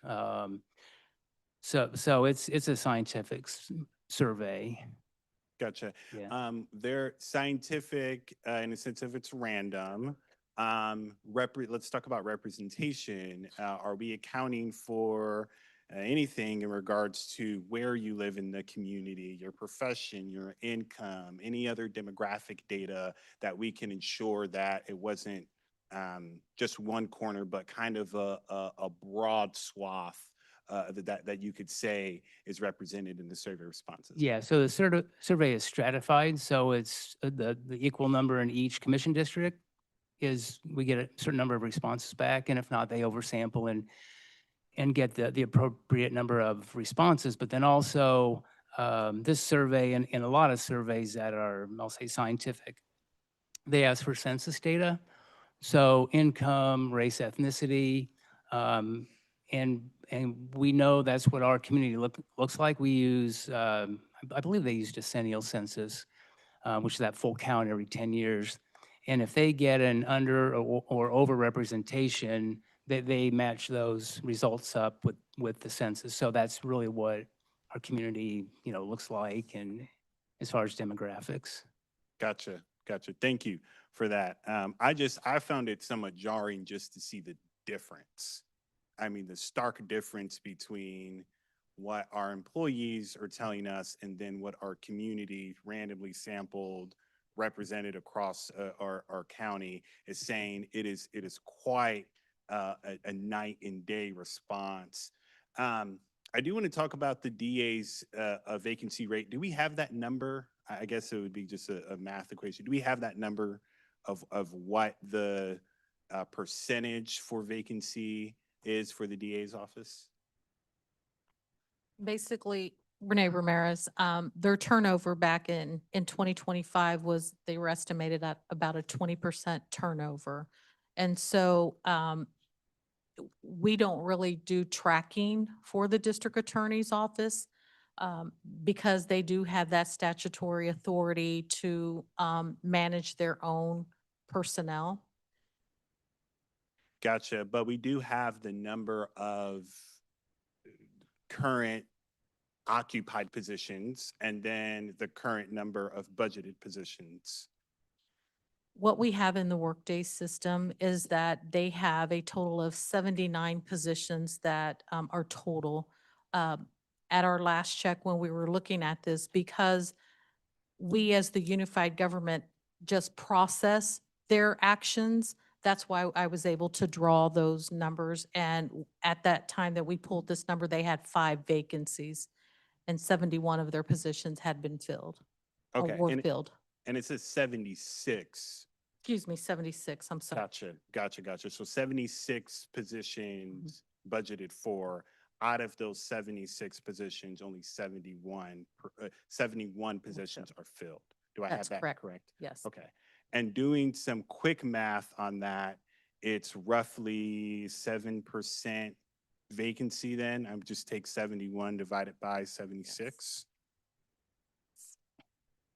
Or excuse me, let's reverse that.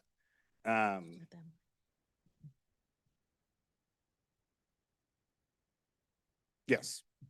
So I guess what I'm trying to get at is the differences between where we are at as an organization that hasn't made a decision on this, and then comparing it to a department that has made a decision, that has lifted the residency requirement, and just trying to see if there's been any kind of noticeable difference. My 7% number might be a little off there.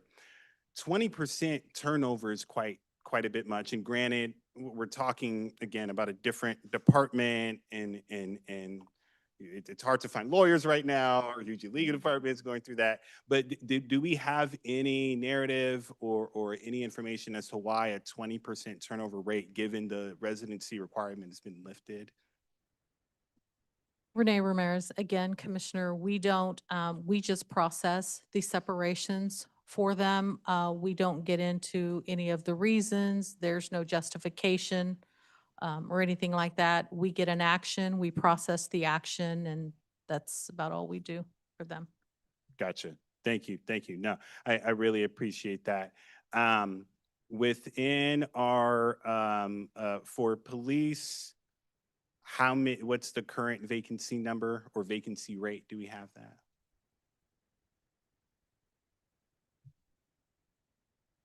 So for the police department right now, they have 19 civilian positions that are vacant and 9 sworn positions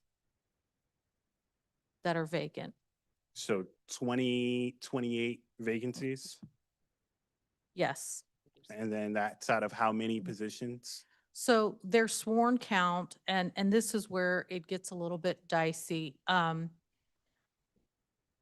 In the last budget cycle, they were budgeted for 343 positions.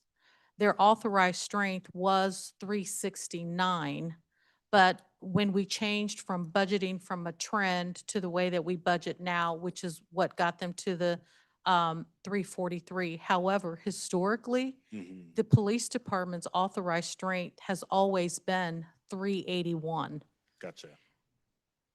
So the capacity, or at least what we've had historically, has been much higher, but because of the budget, we brought it down. So that 28 vacancy number, really is, you could probably 3 times that, and that would be a little bit more accurate if we were just to go after the needs of the department. Is that what you're getting at? What I'm getting at is, yes, is that their authorized strength at one time was 381, and that's just sworn officers.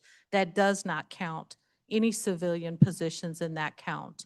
And about, I think in 2014 is when it dropped to 369, and then where we sit today at 343. Gotcha. For the sheriff's department, do we have those numbers? Let's see.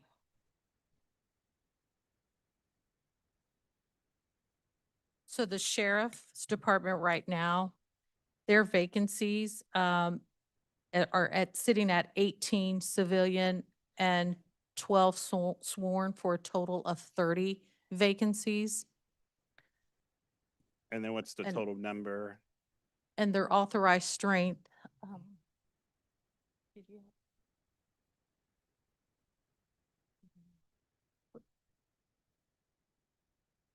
I don't have their authorized strength right now in front of me, Commissioner. Gotcha. I think, and I'm just gonna, let's say like 480-ish. Does that number sound? I was looking at the budget earlier. It's about 480, give or take, around that number. Yes, I would have to again refer to the budget document, but I apologize, I don't have that number. Gotcha. No, I'm thinking for the fire department. For the sheriffs, it's much lower. Yeah, sheriff is much lower, fire department, yes, you're accurate. And of those positions there, 17 of those positions are funded through a SAFER grant that will expire in 2027. Gotcha. How many vacancies for fire? Right now, we have 2 civilian positions and 5 sworn positions for a total of 7. Gotcha. Okay. I'm just trying to get kind of a full analysis here of kind of where we are in the organization. And I understand that there are multiple factors. I also understand that, you know, we are going to make a decision tonight on this. What I hope is that we would continue to have the conversation of how do we solve for the vacancy problem outside of just residency. That we would also look at pay, we would also look at benefits. If we do get rid of the residency requirement, I would be for adding some sort of benefit to folks that are residents that are applying for jobs here. I would even be for, and this might be a little bit too far on the traditionalist side, but maintaining it for our department heads if we are going to get rid of it. But I just wanted to throw those different ideas out there. I don't think the data that we have is overwhelmingly one way or another, but I am very, very concerned about the perceived in real distance on this issue between the community survey, which is scientifically valid and representative of all of our districts and includes UG employees and non-UG employees, and just what our UG employees have said. This is not an easy decision because we are accountable to both, right? And so I don't want anybody on any side, if you're an employee or not an employee, to think I am discounting what you're saying. I'm just trying to lay out what is something that is very, very difficult. And I don't think it's as simple as what our emails may have been reading as. Thank you, Mayor. Thank you. Mike, 1,200 completed questions came in, which is 20% of how many were actually sent out for I clarification. was grabbing the calculator. I should have that. I knew you were going to ask that. So, so if we take the 1,200 divided by 20%, it's 6,000. And those numbers will come in higher. That's what they're contractually, you know, supposed to get, but it'll be something over that. But roughly Okay, about so roughly 6,000. 6,000 Yes, surveys were submitted and 1,200 were returned. 6,000 sent out, 1,200 returned. 1,200, Yep, okay. yep. All right. Thank you. Commissioner Burns. Thank you, Mayor, and thank you, staff, for providing this information to us. I think I can speak for the schools of why there's not a residency requirement or any federal agency like the Housing Authority, whatever. They get federal and state money. And I know when I worked in the district court system, you know, we were paid by the state and that was it. So, but we didn't get the state and federal money that the schools do. And I would think the other agencies that you're talking about, I was disappointed that some of the school districts didn't reply back, especially District 500. And the last thing I understood, and I don't know, is that District 500 does not live in Wyandotte County. Do you know? I think she lives in Lawrence. You know, but that's the school board's issue. You know, they can deal with that. I don't think that's fair. I think the superintendent should. I don't know why Bonner Springs didn't respond. They weren't asked. Oh, Well, I think we Guess need to just concentrate on unified government and it's, I'm getting to the point, Mayor, oh, okay. Oh, thank you. if I can. I apologize, Commissioner Burns. Go right ahead. Okay. The thing that came back from the employees, the survey, I think any of us could have told you when it went out how skewed the numbers would come back. You know, when you get 90 to 10% or whatever it was, I mean, that's not a good reaction. We all know who probably had filled most of them out. And then also was the question asked that if you do want to lift the residency requirement, Why? Was there a reason given? Was there a question given?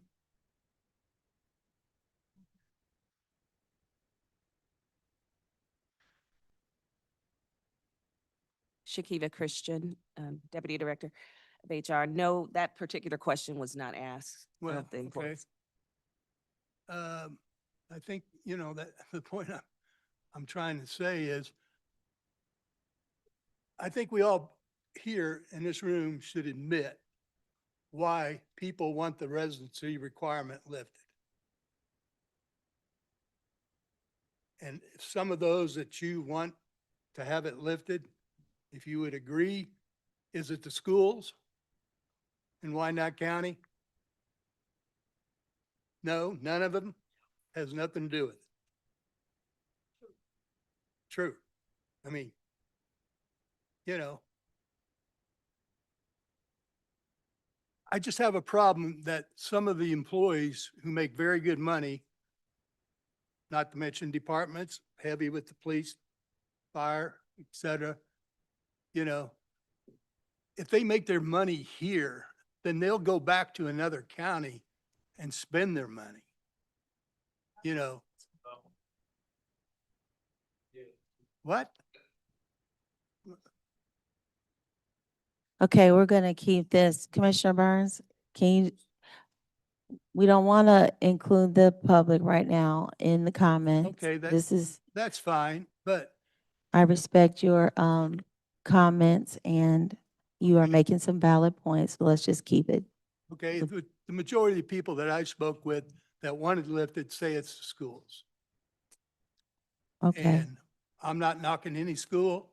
I'm just saying that's what I'm hearing.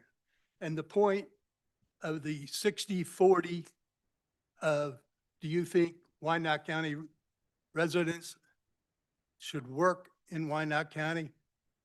You know, 60-40. I think that should be a wake-up call to all the commissioners of what the people are saying out there and not some disgruntled employees. Oh. Commissioner, we do not want to refer to our employee base as predominantly being disgruntled. We,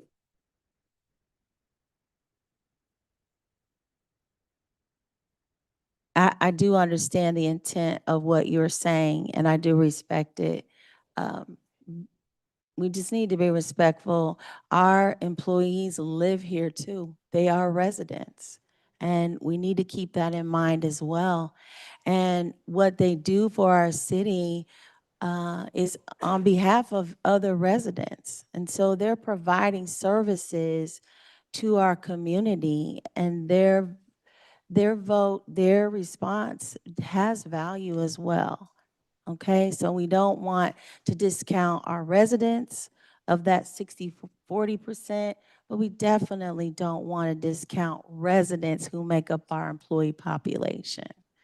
But I appreciate your comment. I said some disgruntled. Some disgruntled, okay. So All make it right. clear. Well, I'm gonna go on. Commissioner Kump? Thank you, Mayor, and thank you, staff, for putting this report together. I think I'll start with the vacancy rate. I believe our current vacancy rate is 7.1%. I believe that's what the slide had said. Is that right? Shakiva Christian, Deputy Director. Yes, that is correct. Okay, do we have any comparable data to other metropolitan areas in the region?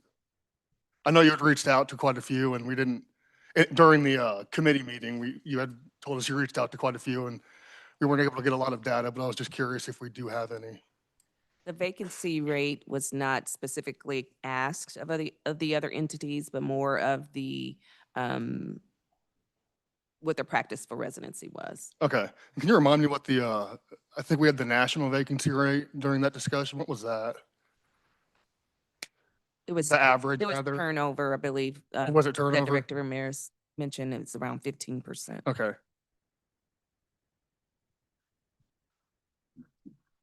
So part of this discussion, and we discussed this a little bit during my on-3 as well, is how would we, if the residency is lifted, how would we handle things like take-home cars if a person who drove one didn't live within the county, because I believe there could be a liability concern if that car has an accident on the Missouri side, for example, who has a different liability limit than we do in Kansas.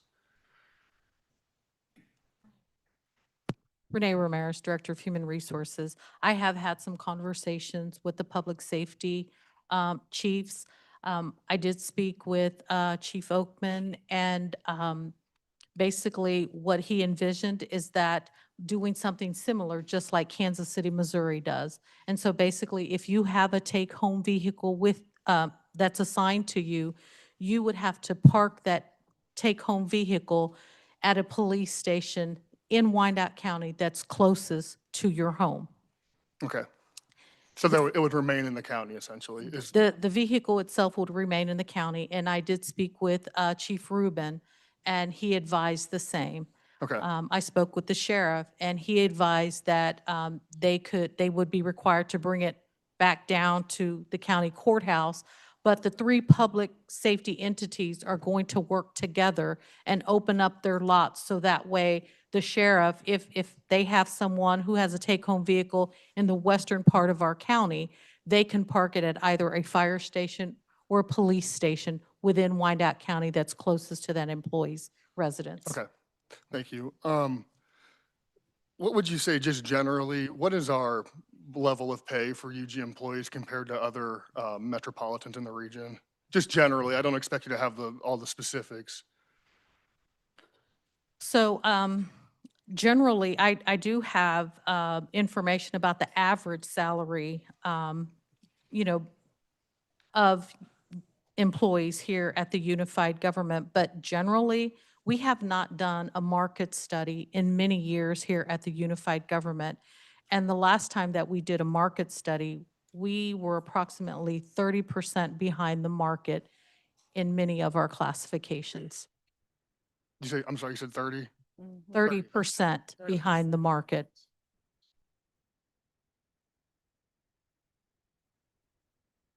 Okay, thank you. Because that kind of leads me into some points that other commissioners have made is regardless of what happens tonight with the vote, I think we really need to take a good look at our compensation and benefits level. If, I come from the private world, and if you want good talent, you pay for good talent. So thank you for that. There was a little discussion when Commissioner Davis was speaking about the police, what we're currently budgeted for versus what its capacity has been in the past. And I believe it was 381 at one time. Is that right? That's correct. In previous years, their authorized strength was 381. Okay, and we're at 343 is what I have written down. Their authorized strength, yes. Okay.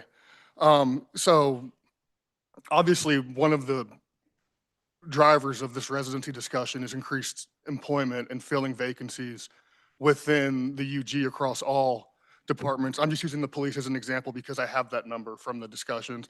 Do we have an idea if, hypothetically, if we were able to get close to full strength, what that would cost? That way, if we do this, we need to do it right so we could budget down the road for personnel costs.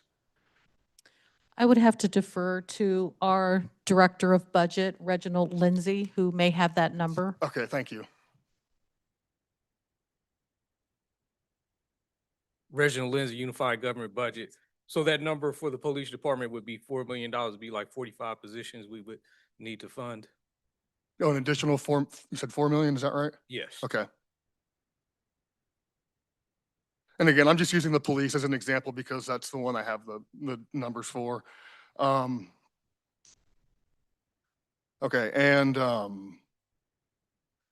yeah, I think that answers most of my questions. I think one of the slides showed that residents, UG employees who live here under residency are paid approximately $159 million in salary from our taxes.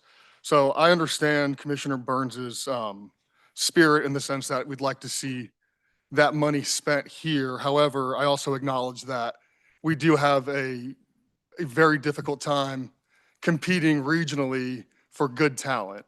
So obviously our salary is one issue. There are other issues like benefits and the residency discussion. I just want to make sure I have a full picture. And if this is something we do tonight, I want to make sure it's done correctly, so we're thinking long-term as well. Mayor, I don't have any other questions at this time. Thank you. Thank you. Commissioner Lopez. Yeah, Renee, what was that, positions to be filled with PD? I'm sorry, can you repeat that? The vacancies with PD? So the vacancies for PD, what we have budgeted now, No, like how many officers are, like how many vacancies with PD that need to be filled? so right now, budgeted, there are 9. Okay, because, according to their office, they have 53 positions they need filled, and the sheriff's department has a minimum of 40 positions that need to be filled. Commissioner, may I clarify? Again, I think the difference there is that if we want to get, using the police department as an example, if we want to get to our authorized strength, which is 381, then your number, it would be close to that. But because there's only 343 budgeted, there are 9 vacancies that are budgeted. Right, I understand that. And then, when I said the 53, that wasn't including the 2 officers that we lost this week. But, okay, so then, and then just how much, just one, and I'm not trying to scrutinize or anything, but how much money did we spend just doing the survey? You know, that we, and then, and again, I just keep going over in my head is how much money are we throwing out there for incentives and overtime, and that could go towards budgeting for more positions. So one of the things that I would like to clarify, one, for the employee survey, the only spend on that was my employees' salaries Okay, that developed that. so it took a little bit of workload. I don't have the figure on how much the unified government, I would have to defer that to the budget team on what the spend was for the community survey. Yeah, I was, well, in that on threes, with me, but it was, some departments were up to 2,000, I think, if at a 24 month, and then it just kind of grew a little bit, but months, because I remember that part. So, Okay, and, not all the departments, I'm just saying, just some of them were different.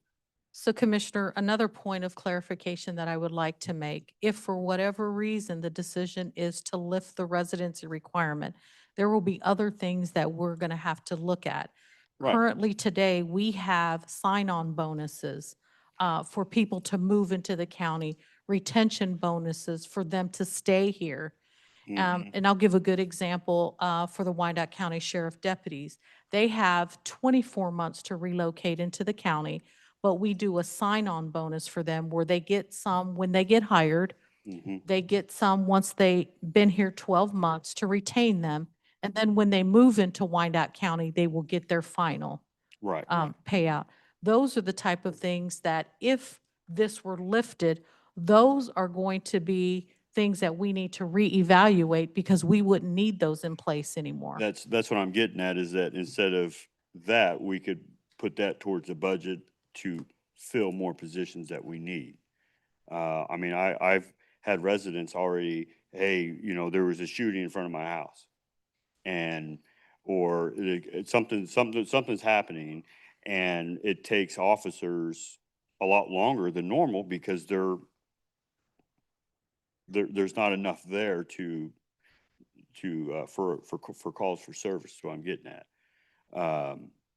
But yeah, that's what I was getting at, was the sign-off bonus, is all that money, if you circle all that money times the amount of employees that we're bringing on, that we could be narrowing that towards the budgeting for more positions to be filled instead of, and then the overtime money that they're paying. And I mean, there's employees. I'm not just saying police and sheriff, but there's employees that are like, I gotta, they're not wanting to put their uniform on to go. I mean, cringing to even look at it, say, I got to go work another overtime hours, and it's put a bad taste in our employees that are our residents, that are our taxpayers, and even our taxpayers, our residents are getting it in the end too, because they're like, hey, we need service, but we're not getting what we need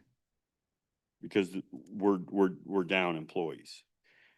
And then when they show up, they're already like, so Okay. thank you. Thank you, Commissioner Lopez. Commissioner Ramirez. Thank you, Madam Mayor. I'll be quick. Going off of what Commissioner Crump was saying, if that's the way we're going, let's do it right. And so recommendation I have to my colleagues, and kind of goes off what Commissioner Davis was saying about, well, what should we look at certain positions that should still be remain? And so the recommendation I give is that the administrator and the ACAs, the fire chief and his deputies, the police chief and his deputies, and that's it. They are the ones that's the command staff and the executive staff remain in Wyandotte County. That is my recommendation if that's the route we go to lift residency. It's just a Commissioner thing, as Stites. Commissioner Crump said, let's do it right, Oh. if that's what happens. Okay. Thank you. Thank you, Commissioner Ramirez. Commissioner Stites. Stites District 7. Renee, if you could, and listen, I know that this is a lot of passion around this, right? Both sides. I get it. I understand. But what's really touching to me is that employees that have worked here for, I'm not talking about people that are coming in new, but people that have had changes in their lives. They've worked here 5, 10, 15 years, you name it. And something has changed in their life that would require them to move outside of Wyandotte County for whatever reason that may be, to take care of sick family members, they inherited a house somewhere that they could go to. I don't know. I'm just giving examples, right? Somebody that needs to be closer to medical services that is not here, that they have to travel. They're a single parent and their support system is in another county. So there's a multitude of reasons why, and I get it. And I'm not, listen, I'm not trying, I know where I feel like I'm at on this, but I'm going to tell you, it's not just because I think there's disgruntled employees, right? Maybe there are. I don't have a clue, right? I didn't talk to all 2,000 and however many, but I can tell you the majority of people that reached out to me, and I'm going to say 90% that reached out said, please lift residency. I didn't ask why you want it, but I think the control that shows over employees is something that we got to get out from under, right? We got control of you. You came to work for us. Now we control you. I don't think that that's a good look. I don't like it. I think that there are things that we can do. I agree with Commissioner Ramirez and the rest of the commissioners that said, is this a fix-all? Not at all. This isn't going to take care of it. If we lift residency and to whatever modification is made, and we don't just all of a sudden get flooded with applicants. I hope they do. I hope we get some, right? That's the hope. But we've got more work to do to get there. Is it pay? No. I mean, yes, we need to work on pay, benefits, the package. What is out there that we can do? And is schools an issue? Yes, schools are an issue, right? Housing is an issue. How do we get more houses built here that people that can move into, right? You're asking maybe an employee that lives with, I'm just going to say their parents somewhere that wants to come to work for Wyandotte County, can't afford to buy a house here, or maybe they can't even find one, but they can't afford it, but they can't come to work for us and we have a vacancy. Renee, since I'm just going to use 1997 because that's when residency was modified, if you remember. right? Because it affected me, right? I lived in KCK, I was a police officer, and residency got modified in 1997, and we could now move to Edwardsville and Bonner Springs, right? So I moved the 10 blocks over to my street that I grew up on in Edwardsville, 98th Street, still live there. And Renee, how many, I'm gonna use the police department because Commissioner Kump did. Has KCKPD since 97 ever been fully staffed? I know the answer. Any good police officer would know the answer before they ask the question, but have they?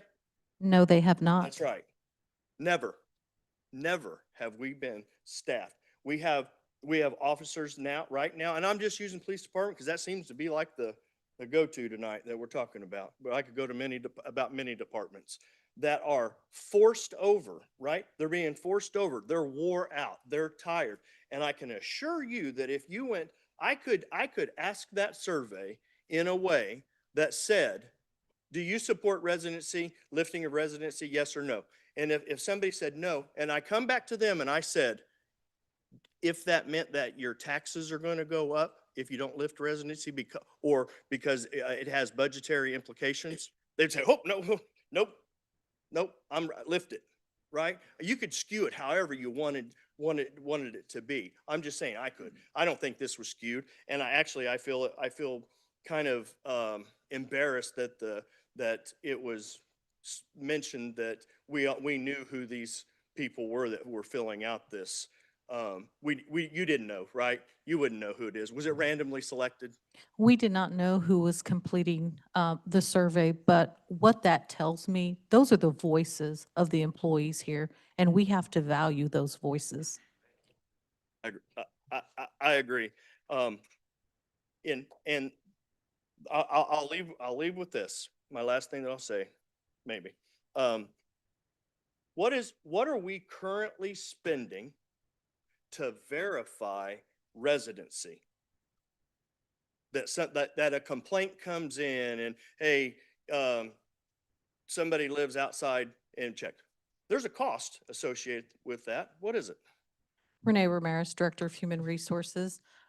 When there is suspicion that someone is not living in the county, previously, we had to use an outside private investigator, and we were paying thousands of dollars for that investigation to occur. Because of us trying to look for cost savings, the police department graciously volunteered their internal affairs unit to now do those for us. Okay. And I will tell you this, while yes, it saves money on one end, it is costing us money on another end because our internal affairs unit, one, doesn't have enough staff to take on those because they need to be doing the work of the police department, not looking at residency violations for us. But was it a cost saver? Yes, but it did cost us thousands of dollars when we had the outside investigator. I guess what I would say is thank you, KCKPD, for stepping up and taking on that role. Unfortunately, it comes at a cost, right? We're short-staffed, and now we have somebody else stepping up to take something that really shouldn't be in their wheelhouse. That's all I'll say. I appreciate it. And when I said earlier, and I kind of wanted to clarify because I felt like what I said about the property tax loss, you guys know that I said it in the on-3, so you were very clear. You guys knew that I was going to bring it up again, right? Could somebody please tell me why it's still in here and explain to me why it is $1,489 on the slide that was presented?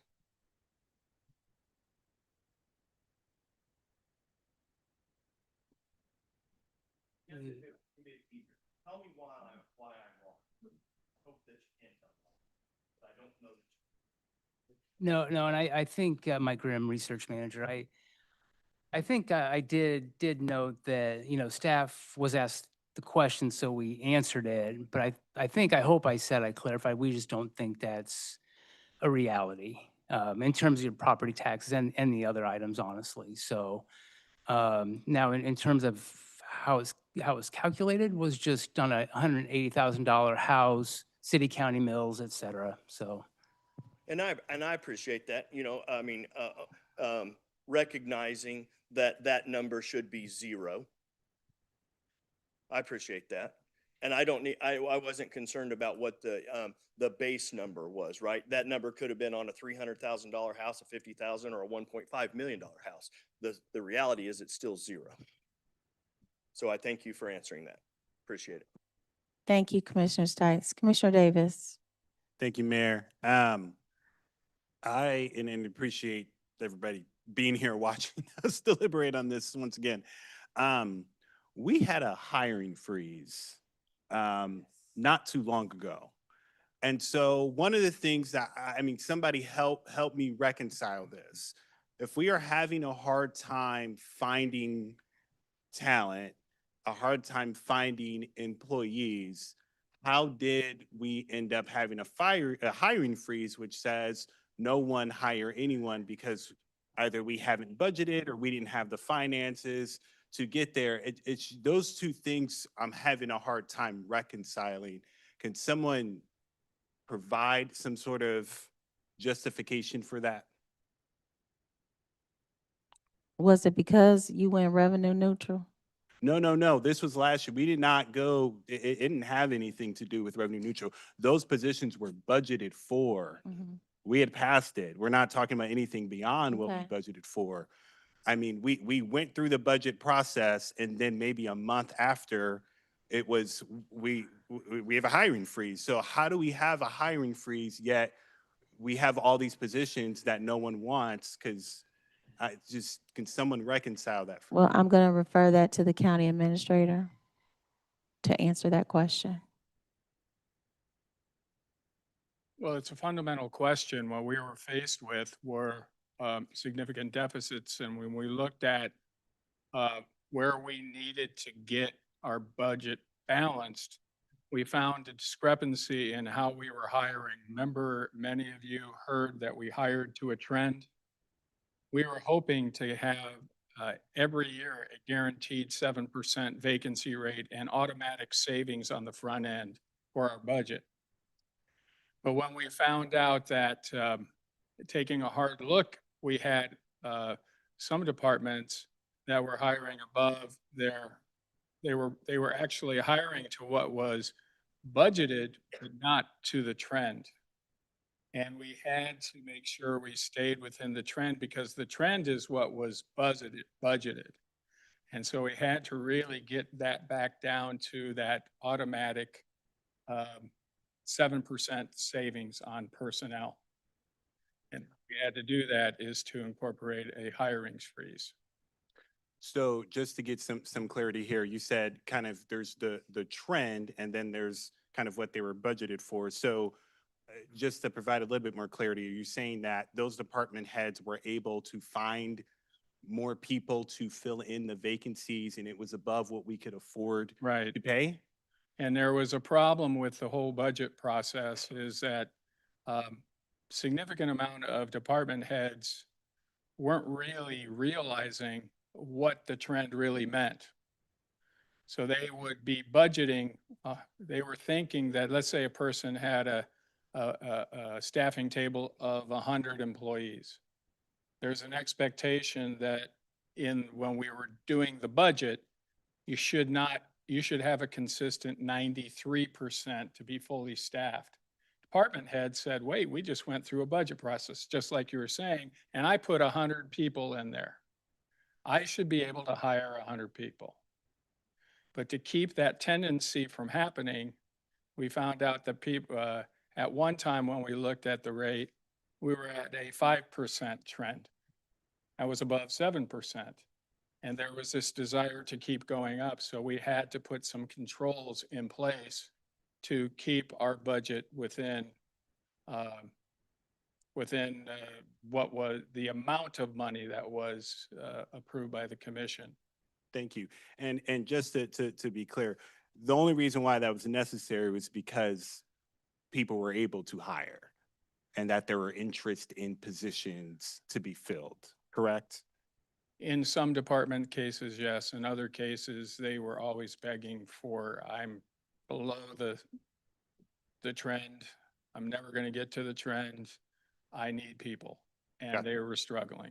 Gotcha. I'm just trying to put, again, I understand the particular perspectives that folks have. What we're looking at and what I'm thinking is how do we react to the 35 plus 40 departments and look at across the board, not just within any one or two departments, what are the general trends? If we go from having to tell our department heads, you're actually like doing too well of a job and we may not have the money to hire folks. And then 6 months later, 7 months later, we're saying we can't hire everybody. We can't hire anybody. We need to get rid of the residency requirement. I find that hard to reconcile. I find that hard to reconcile. And that's not to discount any of the valid perspectives and ideas that are in my inbox right now, regards to quality of life issues. But if there are quality of life issues, then let's talk about them as quality of life issues, because our education system doesn't get any better by not having public employees who send their kids to school in them, right? Our colleges don't get any better by not having our residents partake in them. The distance in the flight of employees and the anchoring of neighborhoods is of concern to me. And I understand that other communities do not have this issue within the metro.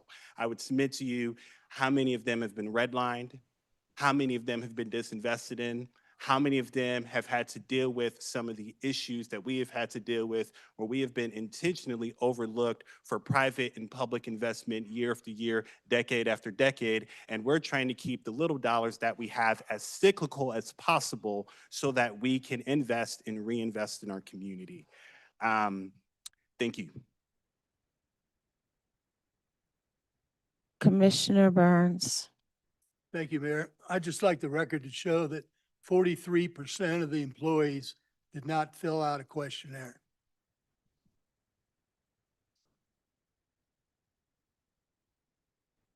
Are you talking about the employee questionnaire that went out?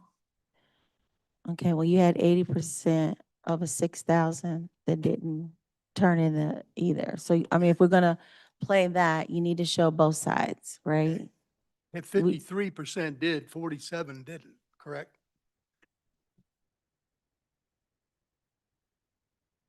Are you speaking on the community survey? The employee survey, he's speaking to the employee survey.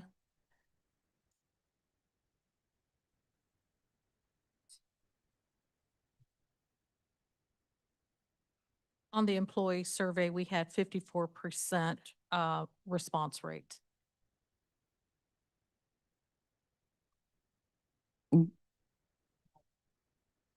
A small difference, okay. Okay, Commissioner Pacheco. Thank you, Mayor Pacheco, District 5. Mrs. Ramirez, one central question for me is, could you please give us a very brief history lesson of, and at least in your interpretation, why was the residency requirement first instituted? And for whatever that reason was, is it serving that purpose today? Renee Ramirez, Director of Human Resources. My recollection from back then is we were a different county then. We did not have the economic development that we have today. And so my assumption is that the leaders at that time needed to try to maintain the tax base in Wyandotte County. Hence is why they had the residency requirement in place. Today, we're a different county. We do have some economic development that has happened in our county. And so the tax base that we needed back then, that whole thing just looks different now versus what it looked like back then when there was no development. Thank you. So, I've tossed and turned with this issue, and And, like most of us up here, being lifelong dot, I have so much pride about where we live and things like that. And that's a big thing that I think about. Um, but I asked that question because I think I kind of knew the answer is I think we're just in a different position than we were when the residency requirement was first enacted. Um, I, you know, I look at this particular issue and the very first slide was how many employees are in each district, and mine was bright red, and I have the most employees in my district, right? So I feel like my vote carries a bigger weight, not to put any disrespect on my fellow commissioners, but relative to everybody else, I mean, the amount of employees that are in my district is just more. And if 91% of the people who took the survey, however you want to extrapolate that to districts, that means that there's probably a good amount of people in the district that I serve and that I represent at minimum, and those who also work within other parts or who live in other parts of the county are telling us that this is something that they want, right? And we have to kind of reconcile with the fact, like, why? Is it because of schools? Is it because they think our property taxes are too high? Is it because they think we're running the county wrong? Sure, there could be a lot of different reasons. I'm not the only one to say what those reasons are. And I would even put the caveat that I choose to be in this county because I want to be, but I also understand that my situation is different than a lot of other people's. Everybody's unique, right? And so everybody has to make life choices for themselves and their families that fit them best. And I think the overwhelming sentiment that I'm hearing from the commissioners and from our staff really is that um, this is not a magic wand. I don't think anybody is pretending that it's just going to be the thing that fixes the entire problem. I don't think anybody logically, even people who are probably for this, probably would say that. I think you'd have to call them illogical to say that, oh yeah, this is going to be the one thing that fixes everything. It's not, but I do think it's a tool. And I do think that our HR is telling us that it's a barrier in particular to hiring and retention. So I look at some of the stats, right? I mean, so 28 out of 90 who left on an exit interview said it was due to residency. So that's a third of people when they leave, they say that residency is a part of that. And there can be a lot of reasons to go into that, like I already said, but that's a third of the people who say when I'm out, part of the reason is because of residency. Part of what I'm hearing from my fellow commissioners is we have to work on the long arc things, like improving our school system, improving our tax system, improving the affordability, the services that you get. Well, you know how you improve the services that you get? You fully staff the services that serve you, right? Fire department has a campaign right now about staffing issues. Police department, we just said if they were at full strength, we're 90 people short, man. And so you know who gets hit by that even worse? Probably less so in my district, which as we know is probably one of the more affluent parts of the county. But the eastern part of our county gets underserved by that even more so. Because if we're understaffed, that part of the county is also getting the short end of the stick, right? And so I think my heart tells me I'm a dot through and through. I just want everybody to want to live here, but I can't force people to do that. I can't force people to do that. And so I look at a few more stats, and then I'll go with what I think would be my recommendation. It's not too dissimilar from Commissioner Ramirez. I look at things like we talk about net migration. We basically said, at least with the best data that we've got, if you extrapolate it to the UG employees, we're not going to see much of a loss. Okay. No major financial impact. Now, one caveat there, a lot of folks who email me say, well, this is not going to cost anything. It will not cost anything to lift residency. I don't necessarily agree with that. It will cost something. It will mean that we're going to have to budget for these positions in order to fill our departments, right? It's going to cost money.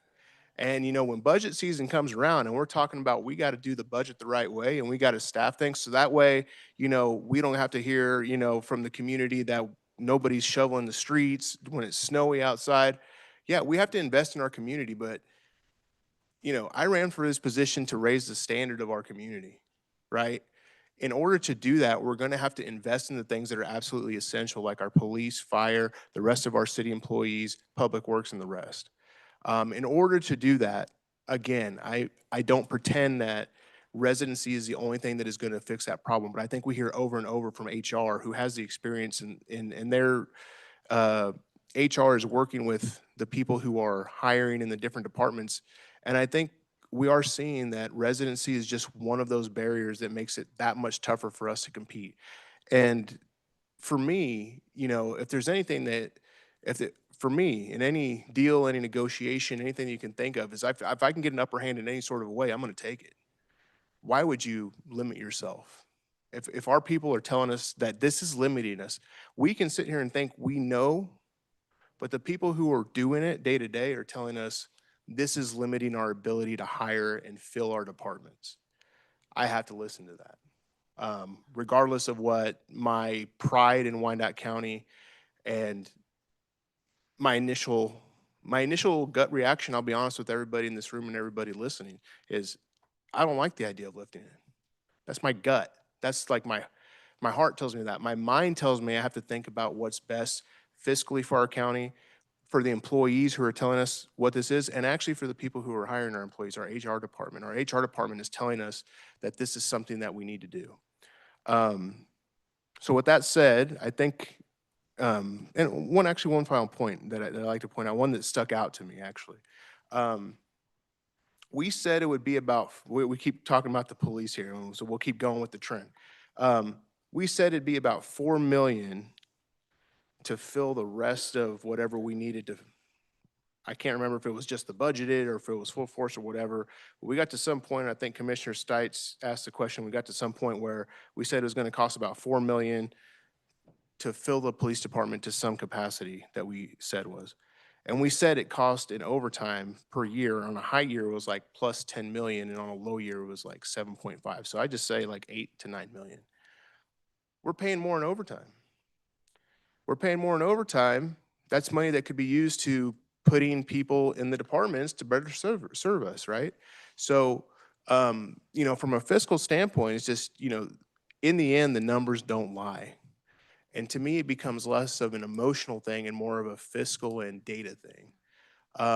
And I'd be honest, if somebody comes to me and says, you know what, the main reason that I want to leave, the main reason that I want this lifted is because I just don't like living in Wyandotte County. Well, guess what? I don't like that answer. I don't like it, but it's all of our job here to improve that and to change it and to, like I said on my inauguration day, and I mean it with every fiber of my being, make this the best place in America to live and raise a family. And we can't meet that standard unless we are fully serving our people. And in order to do that, we have to have full departments and we have to have people who have good morale.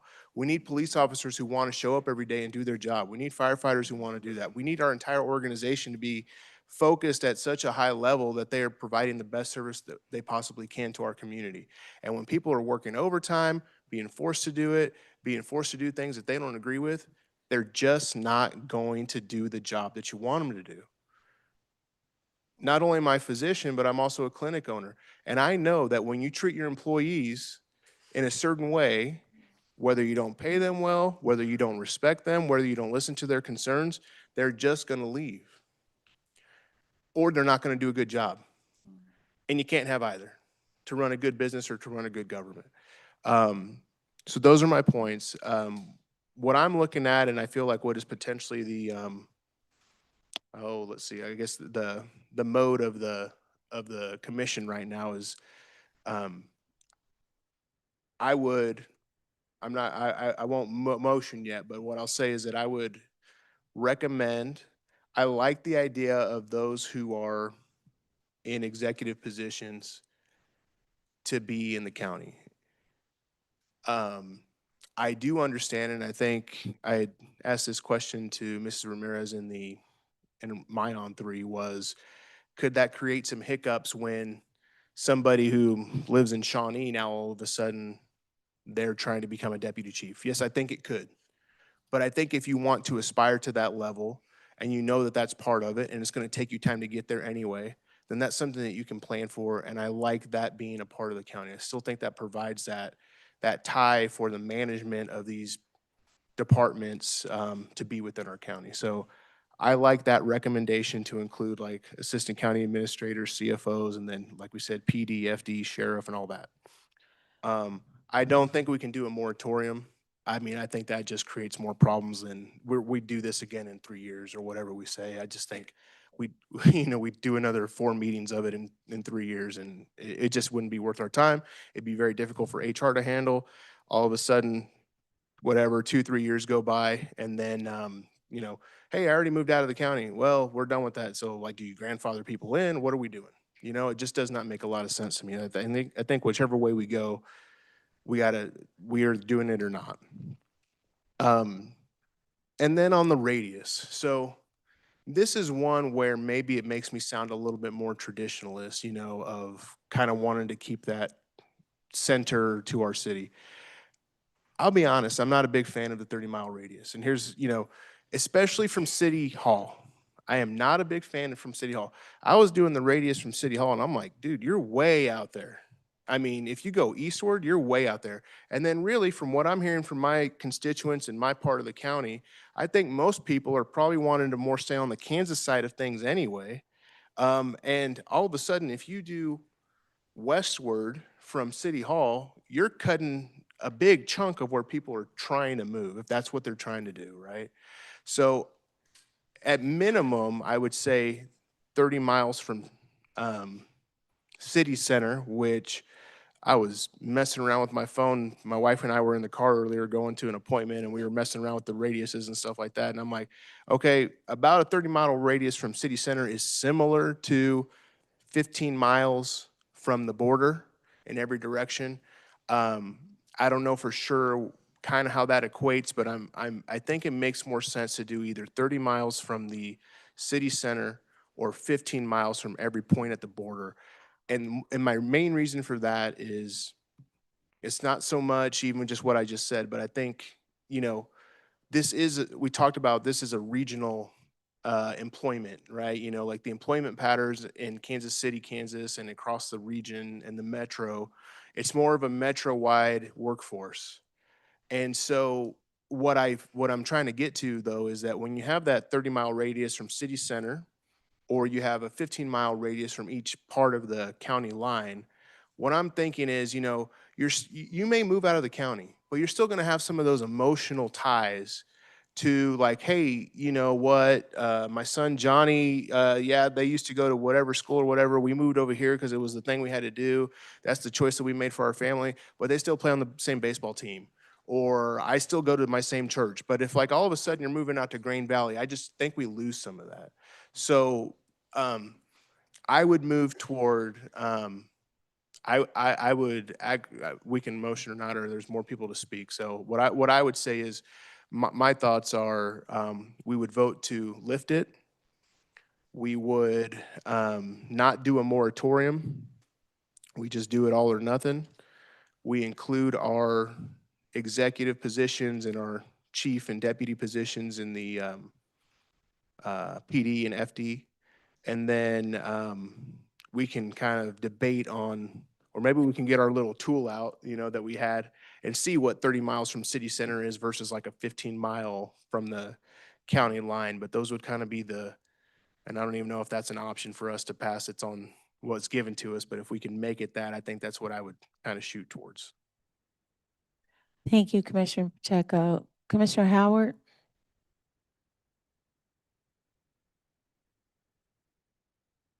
Howard, District 1. Miss Ashley Lazario, is that it? Lazario, could I have you up here for a second, please?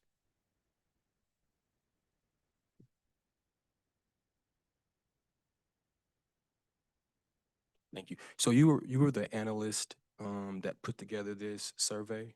Yes, so it also included our executive staff who came up with the questions, and then I worked with IT. I worked IT here at City Hall, and then IT over in Fire, so they could create the SharePoint survey on their end since they're on a separate network. Yeah, thank you. So was it more of a survey or was it a study?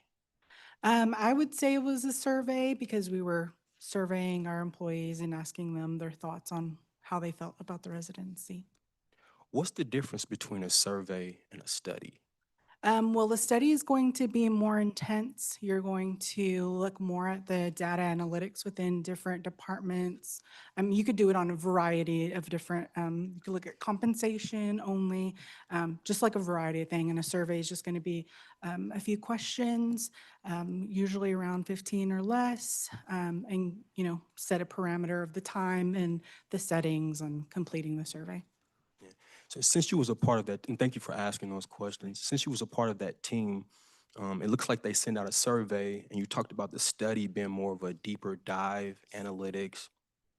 Given the magnitude of this decision tonight, going into this, the topic of the residency requirement has been a long-going conversation, right? Just prior to me even being here, right? Going into that, and I know you may not have all that information either, but going into this, I appreciate them bringing in an analyst to do the survey. But considering that our employees are much more than a survey and data, I would like to have seen a study where we brought all of our employees in that mean the most to us, that have been here for a long time. And this is not, I'm just trying to understand the difference in why we didn't do the study versus a survey. Yeah.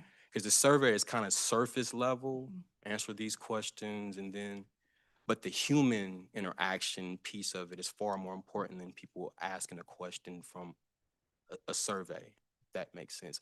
Given your experience, just as an analyst and the work that you do, can you talk to me just about if we could have done something different with this study or this survey? Or with this survey, I'm sorry, could we done something different than a survey? So in order to get the response and the time frame that we had, we just didn't have a lot of time whenever it came down to the decision of creating a survey. So, I mean, and I'll defer to my director on how in depth we could have gone and all of that. But just based on the time frame that we had, we kind of just wanted to gauge where our employees were on the topic. And my last question, thank you so much. What was the time frame that was given to you for this survey? Oh gosh, that's a good question. I think by the time the decision came, I want to say there was discussion. I don't know how long the discussion was. I'll defer on to my director. When did you, what was the date of the survey? Oh wow. You send it the out. top of And you don't my have to head. have specific I just date. know we had 8-day duration Okay. for employees to complete the survey. And was it this year that it was done? Yes, that was this month of Okay. March. Yeah. Okay. Thank you. Yeah. Thank you. Thank you, Commissioner. Just a follow-up question to Ms. Ramirez. Thank you. Ms. Ramirez and staff, considering that this is a very tough decision for us tonight, and I know, again, this has been a topic that has been going on for a long time.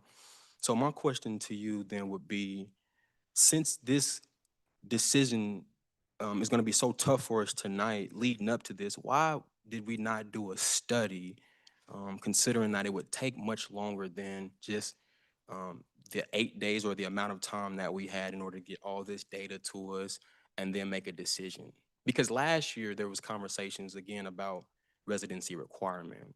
And so I believe that we should have, from that moment, started the study of what would be needed in order or for us to either lift the residency requirement or leave it the same. And so I'm kind of confused because this is going to affect long term. So why would we just do a survey and not a full out study?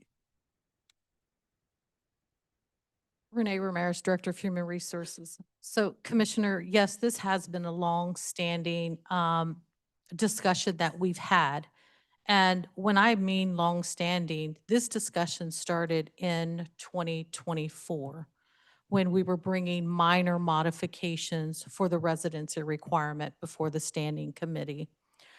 Our focus at the direction, of our county administration, our focus was to look and see what our competitors are doing.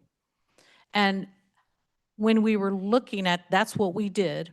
And then as we continue to go in here, recently, we thought it would be a good idea because we were doing the community survey, that we would do a survey to hear the voices of our employees. And so could we have done a study? Yes, we could have done a study, but that didn't come up. And our choice today was to try to get something to you as quickly as we can and to survey our employees and listen and hear their voices. Thank you. Commissioner Lopez.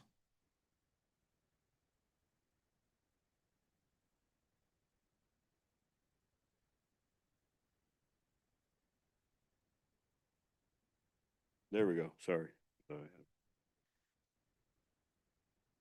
That survey that was done, I understand, some folks reached out to me about that too, where, they had to do it from a UG computer. And there's also a T limit. And then a lot of people just didn't trust it was going to be anonymous. That's probably why a lot of folks, the numbers were down on that. Anyway,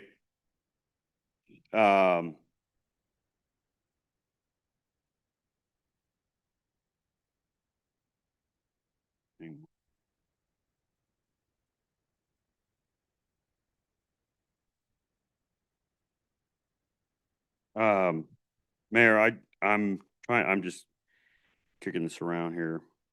If we were on Wheel of Fortune, you have Yeah, I know. a 3-second button. Just trying to lighten it up around here. I want to make a motion. We have another commissioner that wants to make comment. I'm so sorry, Commissioner Lopez. We can come back. Can I make the motion? You just hold it? Legal, can you tell me that? I don't know. All right, just come back to me later, then that's fine. Okay. I appreciate you though, Commissioner Lopez. You ready to make a vote? Commissioner Davis.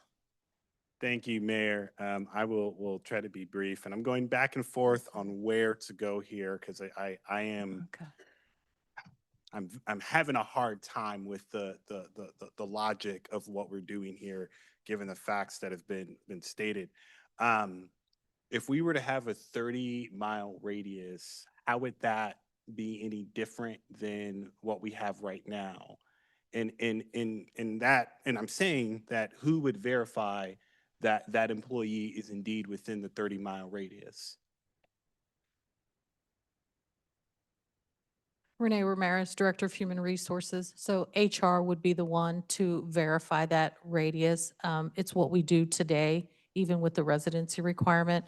With the tool that Christian has developed, it would make that a little bit easier.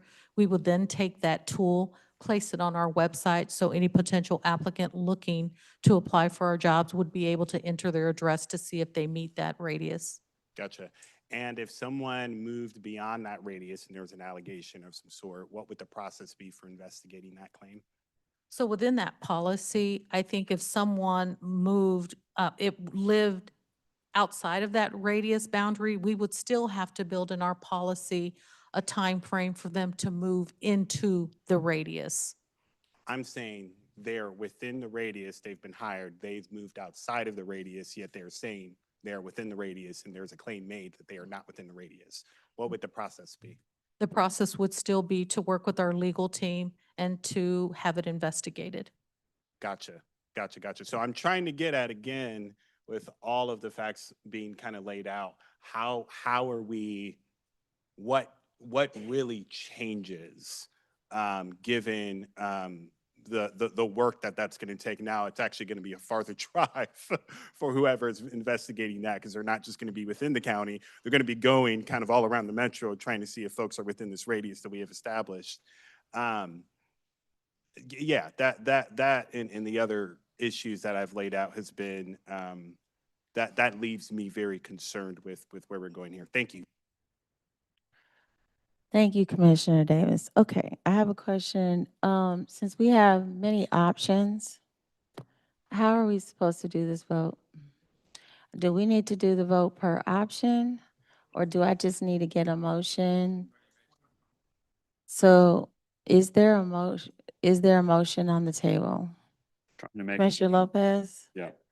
I want to make a motion to lift the residency except for director or executive positions, and that's PD, fire, what have you, 15 miles from the county border. It was, as you go west 15 miles from the county border, it would put you in Lawrence. On the other side of Lawrence, or right in the middle of Lawrence, I'm sorry. Okay, so are you referring to the third bullet? I don't, Are you doing the one with the radius option?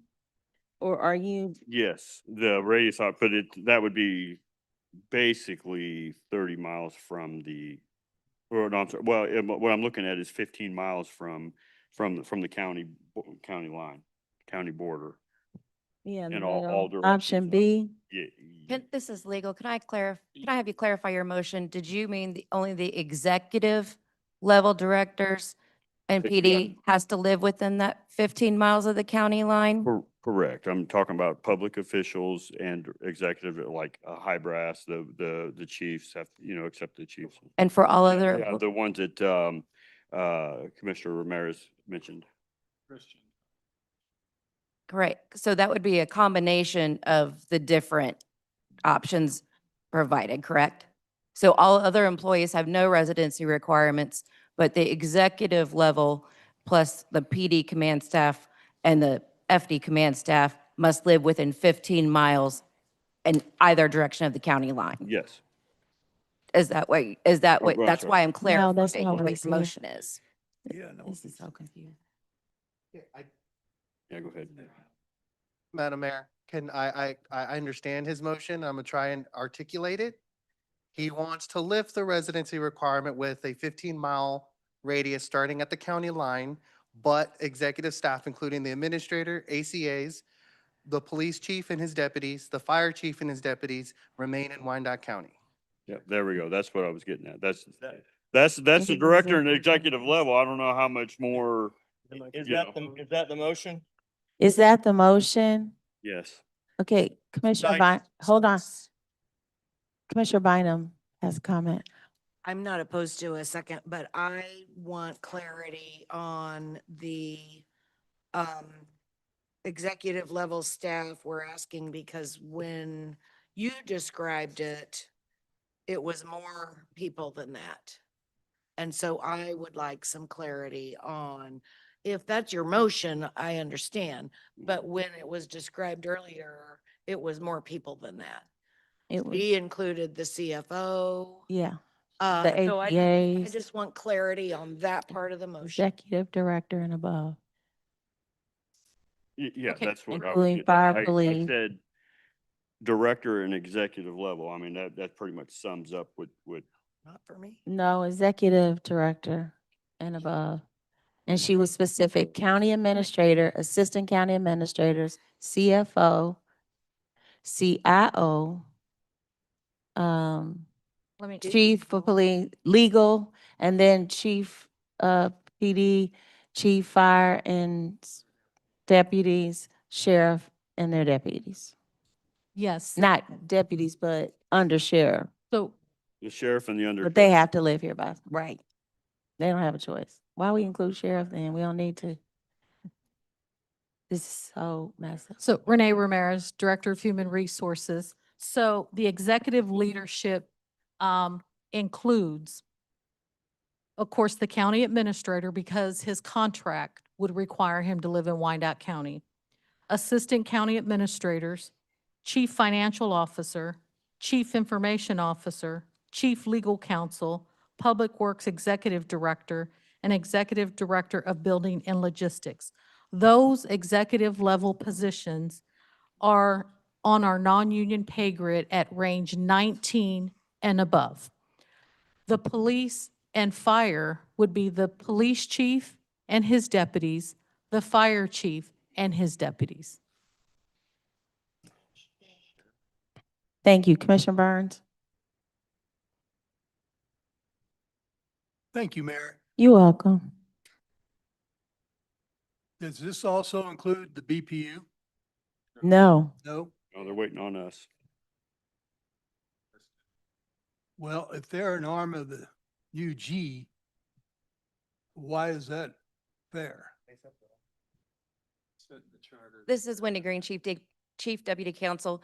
The BPU's residency policy is subject to their own HR guide. Our HR guide only controls UG employees.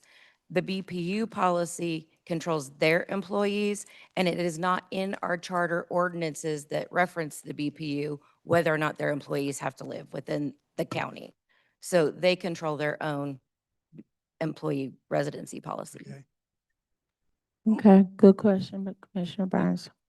Well, maybe we ought to do this, is raise all the UG employees up to the BPU, what they make and all the benefits that they have.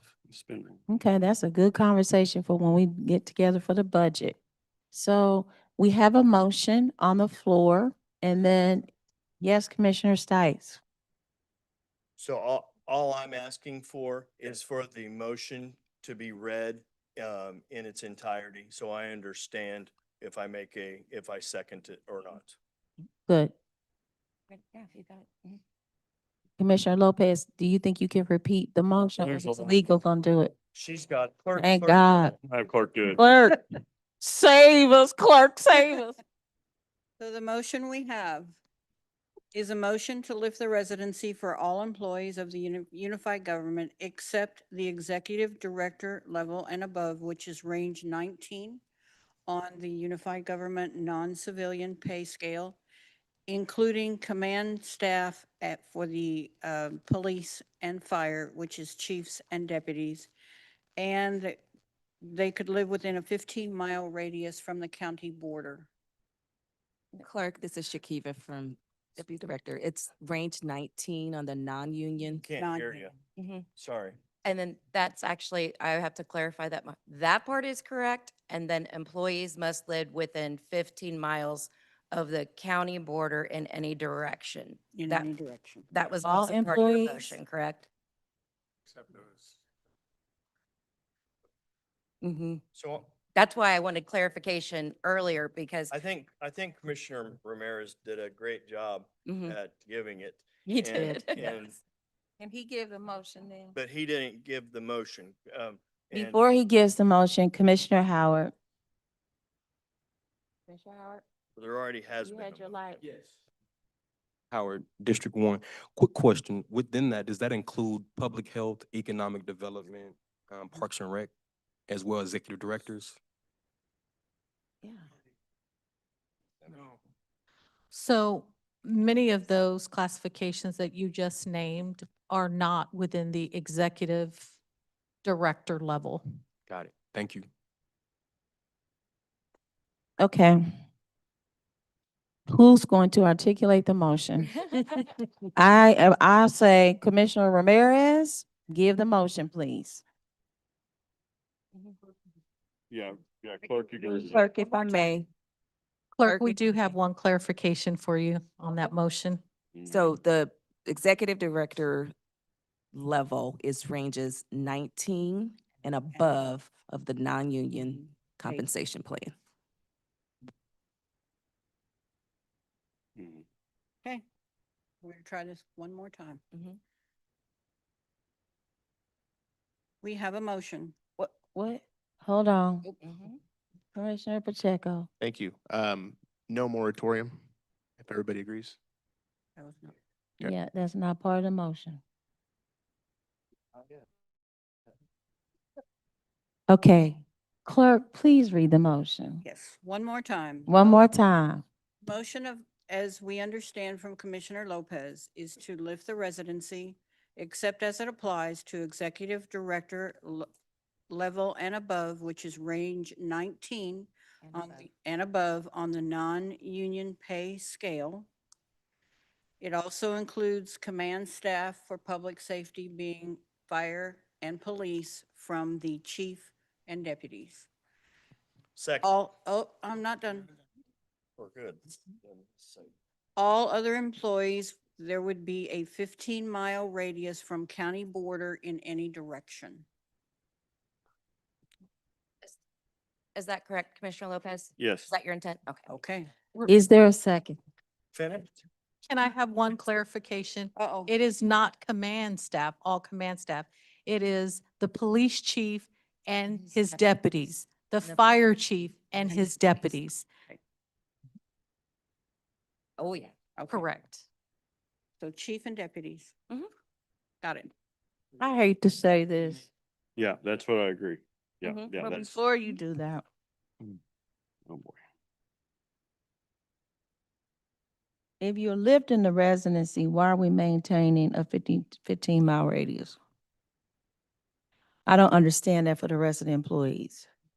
So if. I don't understand that. Since I'm the one that had, if you're asking, I think from what Commissioner Pacheco, said is that it still gives that reach, that it's still part of our community, right? 15 minutes out from 7 Highway. It's for 15 example. miles.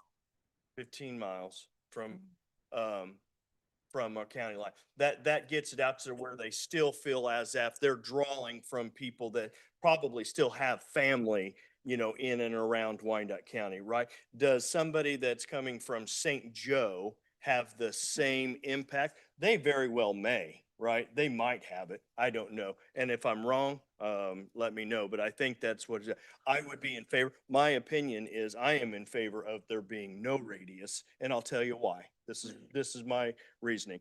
Because what happens when the person that lives 15 and a half miles out and they want to come and work for, we've been using the police department. And we say, nah, you live on the other side of the road, right? So that's why I think if you're trying to open up the pool, it's incumbent upon an employee that gets hired here, no matter what the distance is. If they live an hour away, 2 hours away, and they got to take a plane or a helicopter to get to work every day, they know what time to get to work.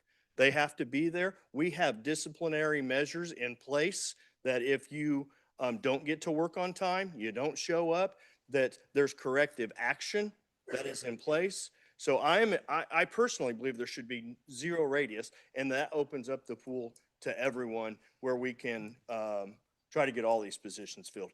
That's my personal thoughts on this. And I hope I answered that. Okay, Commissioner Pacheco. Thank you, Mayor. I'm okay with that, actually, based on your reasoning. In saying that, I would hope that then we continue to, see, here's the other thing is, it's very easy for us to say that if we lift residency, that means we're not gonna hire locally. That's not what that means. No. And so it would still be my hope that when we recruit and we create a pipeline, it's hard to create a pipeline on a staffing shortage, right? So we got to fix that problem.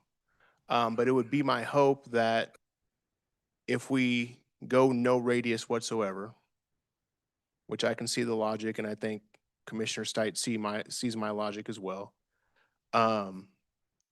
that we're still trying to foster as many of those folks that are within Wyandotte County or in the very close surrounds that have those community connections to Wyandotte County. Because we've all got cousins and friends and people who live in Shawnee or who live in Casey Mo or whatever.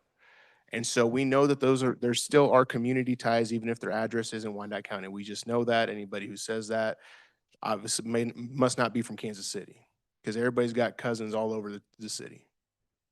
Okay, so I think I'm okay with that logic of no radius, because I do think it does put an unnecessary bound, and I think Commissioner Davis alluded to the same idea. So if we were to amend our option Z, whatever we're doing Yeah, here, I think then if we would include, no, I would be in favor of that. I don't know if we need to remotion or if. So if we amend Commissioner it, Lopez- Lopez needs to do it since he started the motion. The motion to omit the 15 miles and just to lift it completely, and then Okay. the rest for the exemptions. Okay, Stites, Commissioner So- Stites. Thanks. We almost there, y'all. What'd she say? What'd you say, sir? We almost there. Go ahead. I agree. Doggone it. Oh, so by lifting it also, totally lifting it and not having that perimeter, now we don't have to pay money to police it.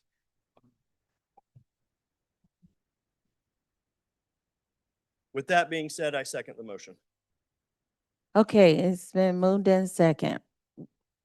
No more lights. Roll call. Roll call. Stites, Aye. Davis, No. Bynum, Aye. Comp, No. Howard, No. Burns, No. Ramirez.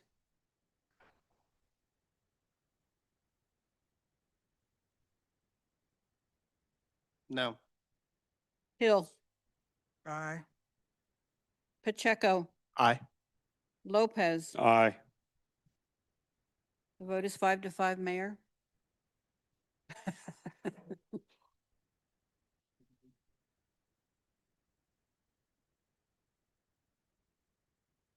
Before I give my vote, I'm going to say this. I have hope. I went to Marvin Windows and did a tour. In Marvin Windows, they're expanding. When they opened, they now have, I guess, 100 employees. Roughly 33% live in Wyandotte County. They had people come from Fargo, North Dakota, and Ward, Minnesota. I asked the general manager, why did they choose Kansas City? And they said that when they came here, before they decided to choose this site, they chose it because it felt like home. I believe that Wyandotte County has the opportunity to grow beyond what we think it will. And I also believe that if people who aren't even familiar with Wyandotte County can come and feel that home, I believe other people will come as well. And that's the hope that I have. I have an HR background. I'm a very strong proponent for employee satisfaction. Our employees are our residents. They live here too. I also looked at the numbers. I asked for the data. And when I look at the cost that we put into incentivizing people to live here, we could put into our employee base. This is a very difficult decision for me to make. And I came in here knowing it was possible that I would have to make this vote. I'm just going to say to the community, I need you to be a little more prideful and hopeful that we're going to continue to grow, that we're not going to fall back economically because people are going to leave. For every one person that leaves, another two may show up. And I believe in this community to do that. And I am very excited about the opportunities that we have to continue to grow. There's plenty of development coming. That means more people could possibly be coming. I was told that this could be a political detriment for me as mayor if I choose not to lift the residency rule. And I had a very wise person tell me, choose the hill you want to die on. I choose to die on the hill to lift the residency rule. I vote aye.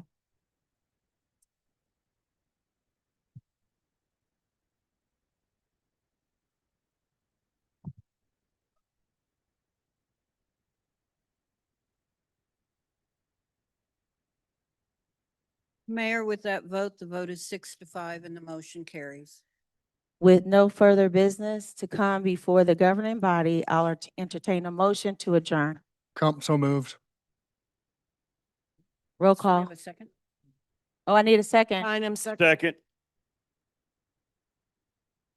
Roll call. Roll call. Stites, Aye.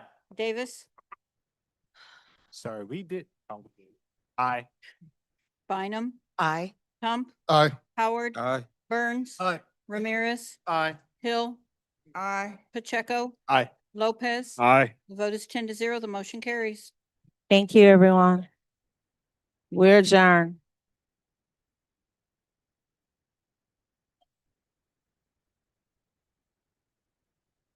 Okay.